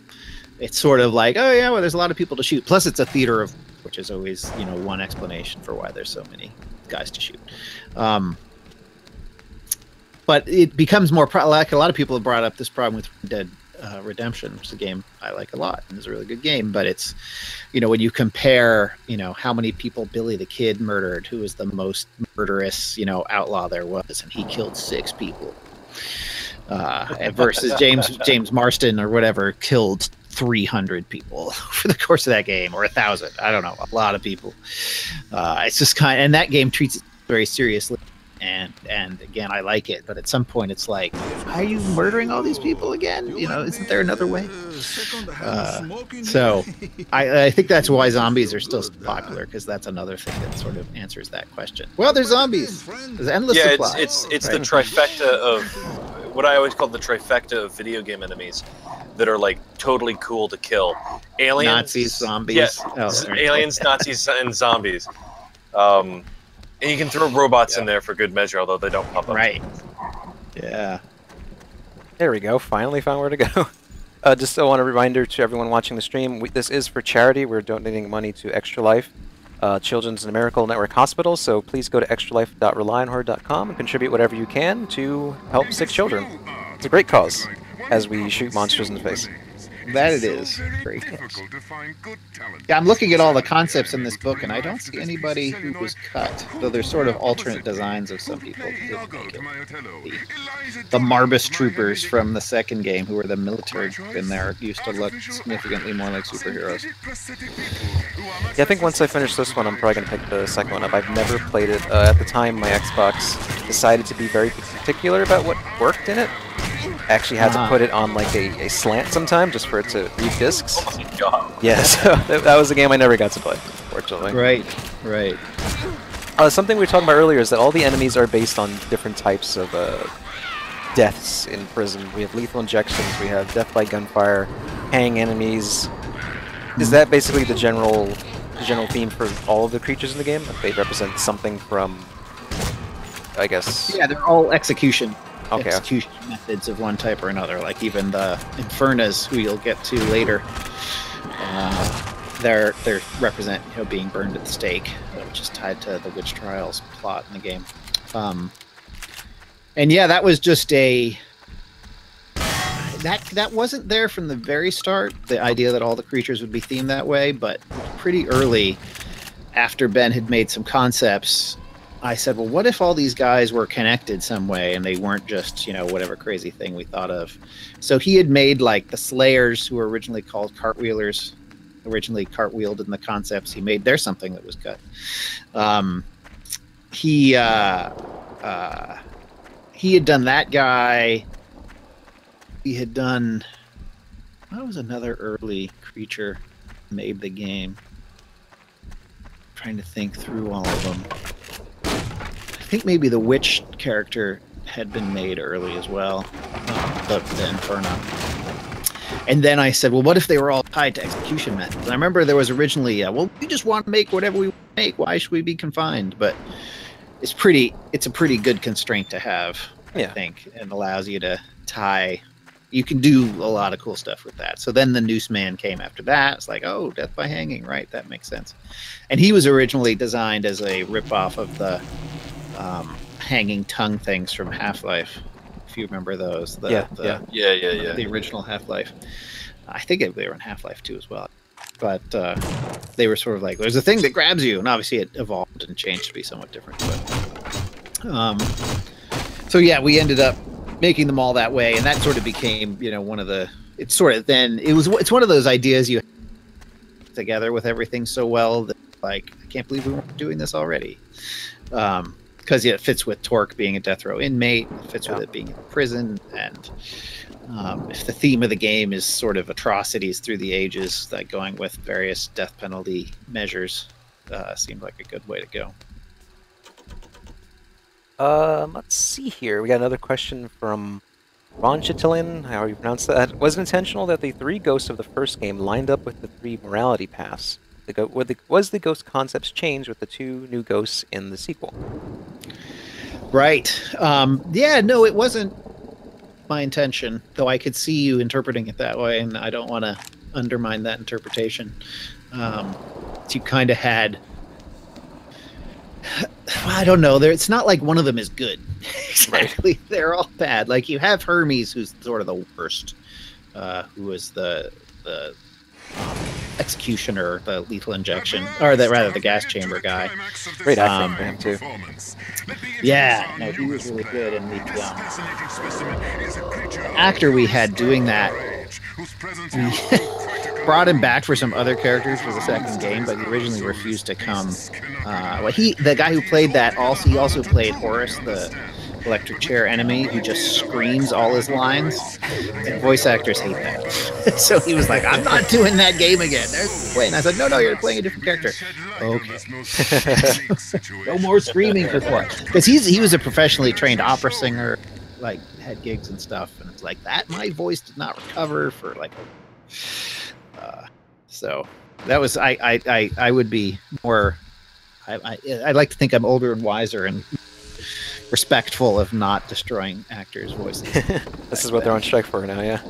No, that's over. The strike's over. Oh, right. Yeah, finished the last yeah, that was one of the things they complained about. Great. Let's see here. Any more questions in the chat? Now, Destiny, Burke, you have any questions? I don't want to take that too much. No, I don't know. I'm always fascinated. Like I was saying with this era of video games, I feel like there's a lot of design decisions, both from like a gameplay standpoint, but also from a visual standpoint, that like, I guess on the one hand you can say that like, oh, gaming has advanced past this, but I also feel like a lot has been lost. Like we were talking about the flashlight. I miss the shit out of flashlights that work like this, that you can actually see stuff. Because now flashlights are like hyper-realistic, you can't see anything. Right. And it's pretty rare to have a flashlight totally run out. But yeah. I don't know, it depends on the game. Depends on the game, but I wouldn't say it's still... I had forgotten that Killjoy runs around this room. That's so great. Just looking at his animation, it's like, I love this. Hey, where did the idea come from for having Torque actually become one of these beasts? That was early on, too, and another one of those. It's so obvious why I'm not doing it. But that was really a gameplay thing of had the shooting, he could throw Molotovs and grenades later and stuff. But it felt like there wasn't quite enough player verbs. There wasn't enough things for the player to do and worry about. And so early on, I had the idea of, hey, what if he turned into a creature or something? And you never knew why that was. I think the narrative sort of followed, but the original impetus was really, we need more stuff for the player to be able to do. And then it fit really nicely. Though the creature, often, I don't know if we want to talk about Stan Winston's involvement with this game. If you remember, Stan Winston, famous creature effects artist, was titularly attached to this, but actually didn't do much work on it. It was a fairly common thing in particularly then of like, let's get the celebrity attached. They don't have to actually do any work, just use their name. So it took so long to sign that deal that when Jerusha, who's the lead artist, and I went down, lead artist on the project, she and I went down to Los Angeles to meet with him, but it had taken so long to get the contract signed that we already had all the creatures drawn at that point. So it was like, well, I guess you draw some more creatures, but really we have these. And he looked at the concepts like, these are great. I love these. Yeah, let's keep doing this. He had some other artists who like did some color treatment stuff for us, but all the designs came from Wicked Surreal. But the one thing he didn't like was, oh, he's always he'll be back. The one thing he didn't like was the original design for the raid. You know, we call them different things. And the Insanity Creature, I think, was the official name. He usually was originally like sort of white mashed potato looking guy with a big, more like a tusk for a thing to impale people on instead of that blade. And he did not like that guy at all. He's like, this, I can't have my name on this. This guy has to be redone. Oh, wow. And I couldn't tell if it was one of those things where when someone like that comes in, they always find one thing that has to be changed to just sort of make sure you know who's in charge. But it was actually a fair point. And when he brought it up, Drusha and I were like, you know, that's a good point. And we went back and redid him with the form you see now in the game. So that was an important change. Yeah, I really like the design. It's fun. Just the mechanic itself was nice power fantasy when I was a kid, just freaking out and just breaking things apart. It's always right. Nice. There were a lot of arguments with the art group about whether he's wearing the tank top or not when he's in creature mode. Oh, I never noticed that. And he's not wearing it. He does have kind of has pants on for yeah, they kind of turn to so skin. He's not naked. Yeah, but they kind of turn into skin, exactly. And my thing was saying he's not the Hulk. Not the Hulk. He's a man, he's a crazy manifestation. He's not literally Torque, you know, made bigger, but still wearing the same clothes for no. We didn't make a comment earlier about how the other inmates, when you go into this mode, they don't really notice. They just see you as angry. They're like, right. Oh man, Torque, you really have a temper. Right. So, yes, I was wondering, does that carry with all the other creatures? Are they actually seeing these things, or it's just Torque's own transformation they're not seeing? I think you'd find that they react to the other creatures who are in there. They're, you know, they talk about that thing had blades for hands, man, and they say stuff like that at different times. But yeah, they react differently to Torque. I don't want to give it away, spoilers, but yeah, it's sort of there to let you wonder what's really real, and then we end up playing with that. Do you want to play with us, Torque? Let's see, we got a question from Roth. I love this hedge maze too. Listen to her. If there was a new spiritual successor to the Suffering, what would be added? I think we had talked about that years VR, ago. Man. VR the Suffering. You just run around slashing. That's it. They should just make this VR right now. The Suffering. Total vomit. Yeah. Yeah, exactly. Yeah, more fur. That would be sort of the furry version. Sorry. Well, you are in the hedge, you know, you're just in the maze which is all about The Shining, which has that nice furry scene at the end. Yes. These burrowing dudes. Let's see. Burrowers. That's what they're called. Have you been to at this point, you've been to the quarry, right? Already? I believe so, yeah. I jumped out of it before I got to the... There were crane puzzles and stuff like that. I gotta make my way through the maze here. So are the burrowers supposed to be, like, buried alive, or...? Exactly. Which isn't a common execution method, but it pops up every so often. And here it was tied to the fact that the guys working in the... There was a scene, I don't know if you saw it, it's sort of possible to skip it, of guys being buried alive while they were working on unsafe conditions in the quarry. Yeah. And the guards just not caring enough to... Prison management not caring enough to make things safe enough that people wouldn't die. Do you ever use the TNT sticks or the other explosives on these burrowers? Occasionally, I just keep forgetting the key. I'm so used to playing with Right. Yeah, there's special code, I remember, where if you throw the explosive near the little hole, it actually goes, it sucks it into the hole and then kills the guy. I remember that now. I just did it. It's been so long. Wow. And I think they do a custom death animation then too. Yep. Yeah, get out of here. We were reveling in the head explosions earlier. Oh, the little Gibbs. Yeah, that was I mean, I think we were always doing that, but that was something Midway, because Midway is the combat company, so they're into violence, and we were fine with doing the violence, though it wasn't our number one artistic goal to make something with a decapitation system in it. But it was like we were happy doing it, and I don't know, it's just another thing that feels like you're doing something to the, which I always like you're not just killing the guy with the same death animation every time. You're actually, I took his arm off that time. That's great. Oh, I love games. Like, one of my favorite games for that sort of thing is the original Fear. There's so many like different ways for those clone soldiers to come apart. One of my favorites is that if you get close enough with the shotgun, there's a chance that they might just vaporize. And I remember the first time I played that game, like I think I was like 15. I was like, whoa! Alright, it looks like we got another question. Somebody said, I did an LP of this a year or so ago, and I got some comments about the random flashes being more frequent as the insanity meter is full. Is that something that was intended, or are they actually real? No, that's actually true. That's actually true. So yeah, the crazier you, the more flashes happen.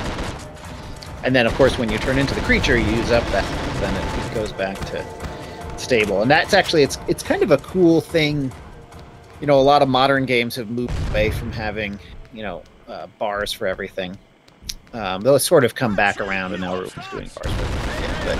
But for a while there was a move away from bars on the HUD, and just seeing those flashes. I remember when I would realize those flashes are happening a lot. Time to use my Sandy power. Yeah, I quite like them. I like the when you play as a good guy, I feel like I connect more with that.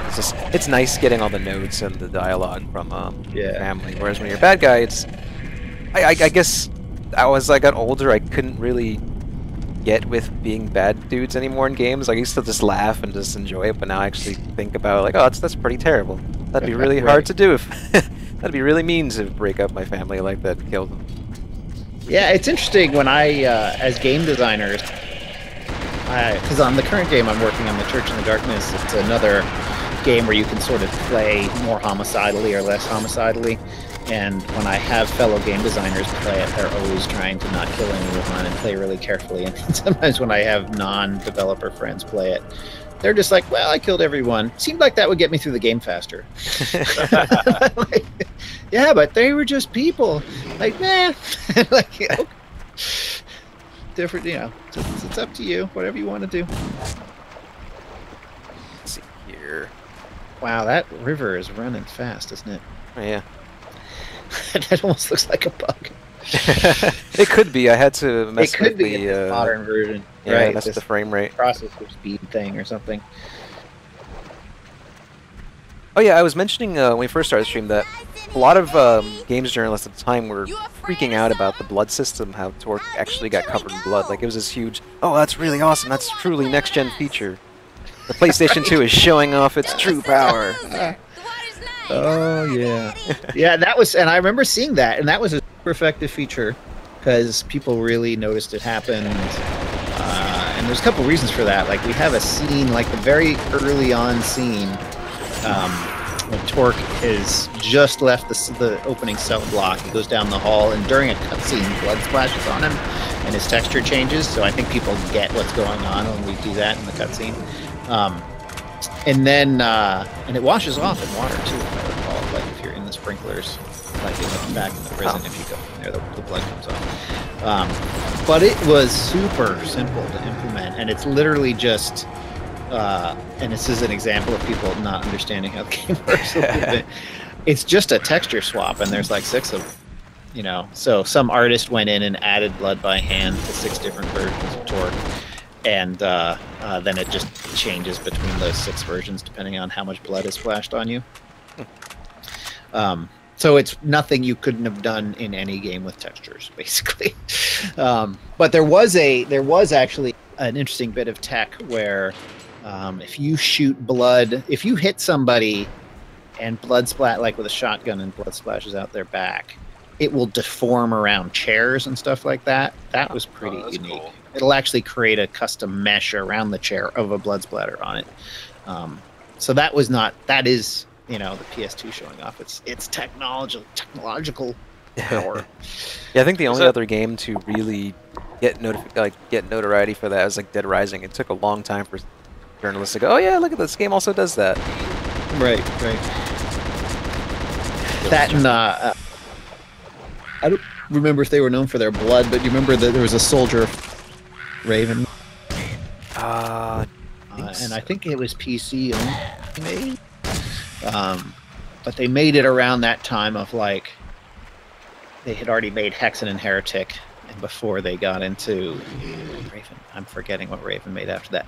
But anyway, there was a Soldier of Fortune game, and it had a really detailed, like, there'd be a dead body, and you could saw off limbs with your machine gun and stuff. And it was actually licensed from Soldier of Fortune magazine, if you guys know that magazine. Sort of a magazine for military fetishists and gunners all over. If anyone else in the chat, any few questions, last questions as we wrap up? I don't want to take too much of your time. It's up to you. Yeah, I got another 10, 15 minutes in me, probably. Alright, so people on Twitch, people on Facebook, drop some questions in the chat as I make my way around here and get lost. Yeah, I'm getting lost real good. Yeah, when I tuned into the mentioned the Church in the Darkness having John Patrick Lowry and Ellen McLean in it. Ellen being famous for being GLaDOS and John being famous for being the sniper in Team Fortress. But John's actually 13 characters in this game. Oh, wow. Wow. Something like that. He plays the biggest one is he's the guard at the beginning, the first guard you meet who you hang out with for a little while. Sort of one of the shorter companion characters. And then he is also he's Hermes the gas guy. I was totally wrong. So there was another John Anderson, or John Armstrong, sorry, I'm getting his name wrong. He played Horace, the screamy electric chair guy, and he played Killjoy. And then John Patrick Lowry's biggest part was Hermes, the gas guy. But then he also played like every guy you hear for 3 lines on a PA system once. And because John is just amazing with accents. So that's another thing, connecting this game to what I'm working on now. So you've all known each other for a while. Right. So yeah, we did this game, and then he was in the second game. As a bunch of different characters there as well. And then I have we've stayed in touch, and I had him on a panel I did at PAX before I started working on the Church in the Darkness game I'm working on now. And I went to some plays he was in and stuff like that. And yeah, he's just a super friendly guy, great at conventions, loves meeting fans, as does Ellen. So yeah, we actually had them at our booth at PAX last, just a month ago. Or I guess it's almost 2 months now. But they signed for 2 hours at our booth. Oh wow! Which is, and because we had announced it as they're going to be here from this time to this time, and they'd had a panel earlier in that day, so they said, "Hey, people, come!" And they came, and and they talked to folks for however long they want to talk, and they just said, "Well, we'll stay here till the line's done." But once they had packed up, someone came up and said, "Hey, could you sign this?" She's like, "Nope, we're done." She also tapped out because he's like, "I will never leave if I don't say no at this point." So, any new updates on it on Church in Darkness you can share? Yeah, we're we've been I've been working on it so long, it's a blur of where we are right now. But we're wrapping up. We're sort of trying to do our last voiceover sessions the next couple months. One next week with John, actually. And we've got some other actors in the game we haven't announced yet who might be tied to the Suffering as well. Oh. So it's a bit of a Bit of a reunion on that front. Oh, right. A little bit delayed here, but I forgot about this Jack puzzle. God, we worked on that a lot. So yeah, we're sort of in the big push to being really content complete, and then trying to ship next year, as early in next year as possible. Awesome. I've finally made some progress here. You're right. That truck is a... Did you have some asking if Church in the Darkness is going to become POG? Yeah, we've been talking to them about it. They were interested, and they came by the booth packs as well. So hopefully, I like to point out, hey, you guys just released Suffering. Yeah. So I was glad they did that. It had been a long time of people saying, hey, where can I get this? And we saying, nowhere. Look on eBay or something. Yeah, I remember we had talked about it a couple of years ago that we weren't sure exactly who had the rights, but Warner Brothers indeed had it. It'd be interesting if they did something with it outside of reselling it. I'd like to see. I'd love to see like a HD version for modern platforms. Yeah. Right. It is, old enough that you'd probably have to really redo it versus just doing like a texture up-res or something. So that might be more expensive than to do, but who knows? And I mean, I'm actually, I don't know how you guys feel about HD remakes, but I'm not a huge fan in general. I sort of feel like games come with a certain time period, and we should just accept that that's what games look like then, and it's okay. I typically don't mind just because it means they're more accessible now. Right, and they actually work. I mean, I always compare it to like, it was a period where they were colorizing black and white movies, and that was awful. They should never have done that. But you could always still watch those, right? Because it's a movie, it plays and thing, right? Whereas games are like non-functional after 10 years. Yeah, I mean, in general, I'd say that like, I think when you reach a point where you're actually like changing the way the game looks, then maybe kind of stop. Right. But if you were going to make an HD version of this, you kind of have to rebuild it, and how would you not change how it looks, right? Yeah. I would be all behind a full-blown remake. It's it'd be so good. I would rather have just a new entry. Yeah, if I fair wasn't enough. involved, I would rather say, hey, leave those alone and just make a new thing. I see they can take the concept and make it fresher. Though I'd be happy to make a new one after I'm done with this game. Are you guys self-publishing? Yeah, so we're all indie up on this one. So we are self-publishing, and we're announced for PS4 and Xbox and Steam. So sweet. I'm definitely looking forward to that. We're getting up to the slave ship here. I believe I'm probably about what 60%, 75. Remember, no good deed I mean, it gets unpunished. Have you died at all in this playthrough? 2 or 3 times. The other 5 times were crashes. Oh no! I'm glad it has decided to cooperate while I've been here. Yeah, it's been pretty good. Yeah. Yeah, we've had a long-standing. Yeah, save CJ. Yeah, we have a long-standing curse of doing these sorts of events and having our games totally crap out on us. I mentioned it earlier, but because it's funny, last year I went out and bought a brand new sealed shrink copy of PlayStation 2, and the game bugged out. Were you renting it on a PlayStation 2? Then? Yeah. Right. I'm like, you betrayed me. Well, it's probably, did you buy a brand new PlayStation 2? Yeah, I know, that was the problem. Yeah, because that was the thing, that the DVD drives and those were up for the long haul, I found. Sort of depending when you got yours, but much more. I mean, the Xbox has failed for different reasons, but it felt like the PS2 DVD drive was just would get slower and slower, and seek times would get slower and slower, and that sort of stuff. Yeah. Yeah, no, I'm watching CJ grind against the. Yeah, I'm trying to push the bow. Come on, pressing Alt. Not working. There's some stuff. Yeah, I mean, that was something I regret about the game. not the raft. The raft's great. Was just you're not going to get on it. I assure you. It really gets. The game was really too easy a bit. I think, particularly later on, you're just so up on like. I know our goal was to make the game, where you weren't suffering with bad controls and that sort of thing. The traders did not free their but I feel like we just gave you too many resources towards the end. Instead, they left them shackled just in the became ship's sort of, hull, and then we like upped the monster count to compensate for that. Damnation! But it just became, I felt, a little bit of a slog in the layer parts of just like, I got a lot of stuff and I'm going to shoot a lot of things and I'm going to that's for a while, versus like being more limited on resources and having to make them resources.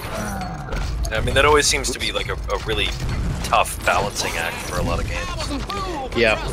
And back then, you couldn't patch, so you release a game and that was it. Whereas probably in modern era, we would just patch of some sort. I don't know if it was that disastrous, but I would have wanted to do it. So don't know if they would have let me. Let's see. No other additional questions in the chat.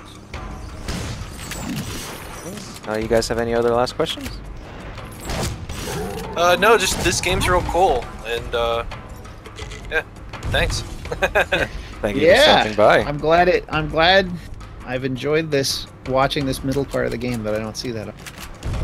I usually see the ending and I see beginning. For some reason I haven't rewatched the middle, so this has been. Though I also think I would have written in retrospect his accent's a little foghorn leghorn. He doesn't seem to like me anymore.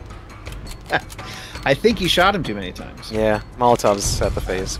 So yeah, I mean that was a thing. I think any of the enemies, if you shot them enough, they became hostile to you. Die. Yeah, you're never gonna see the raft sail away. I believe the raft, it's Clem's raft, and you can get him to sail away on the raft if you do the right stuff. But I'm playing as an asshole, so he's not leaving it on that. Yeah. It's an interesting thing that, another designer pointed out. It's like you've made these really interesting things that are fun to hang out with that you can just kill at any time, which is not a common design decision. Modern days, I don't know. This one worried doesn't about seeing all the content. supposed to die. Yeah, I'm surprised he's not dead yet. Yeah, he's surviving. Good for him. Maybe you should. Well, no, there's no way to get him on the raft now because he's friendly. He's still your buddy. I'll just have to figure. If I recall, I'm having a flashback to the scripting logic of. I think as soon as they go hostile, they just delete their brain, like the part of the brain that does all the friendly stuff, and they just turn into a regular adversary. So the logic that got on the raft has been deleted out of the level at this point. Now I must find the key to this door. That's right. Got to get into that slave ship farther, if I recall.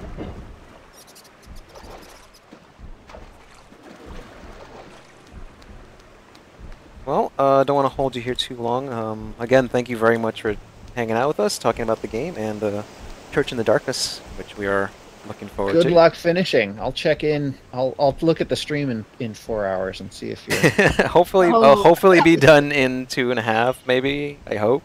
I don't know. Yeah, because we're not even done. Yeah. I think you're. I always felt like the Asylum was halfway, and you're a little bit past that. So maybe 3 hours. Yeah, okay. Because work is going after this. Thank you. Yeah. Yeah, we're jumping from this to Resident Evil 7, so. But at least I know I can finish that game real fast. So. Yeah. If this goes long enough, it can just push Resident Evil 7 right out of the. That'll be my vengeance. I remember they were always our nemesis of a little bit. I felt that way anyway, irrationally, but.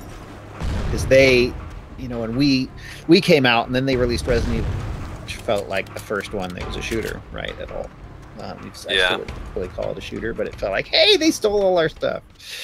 And there was, I think at one of the E3s, a number of Japanese gentlemen buying the game for a while. They're from Capcom or something like that. And it's entirely possible we influenced them. bit, though. Obviously, they're a much bigger franchise. Yeah, it must always suck to like you make a game that's like it's fun and interesting and unique, and then like the main brand thing comes out and nobody notices yours. I feel so bad for Horizon Zero Dawn because that game is fucking amazing, and came out the same year as Breath of the Wild, and that's it. I don't know. I think people still remember Horizon. People bring up Horizon to me as like, you got to play this thing. Yeah, we'll see when awards time comes. Right, it'll in a probably few be weeks. also right. Yeah, we'll probably get a bunch of trailers and stuff too. And It'll be hard to compete with Breath of the Wild and now Mario and. Oh yeah. Yeah. But hey, we can all look forward to the Schick Hydra butt. Oh yeah, forgot about him. That cool guy. All right, guys. Yeah, it's great to talk to you all. Thank you so much for joining us, man. Thank you. I'm really looking forward.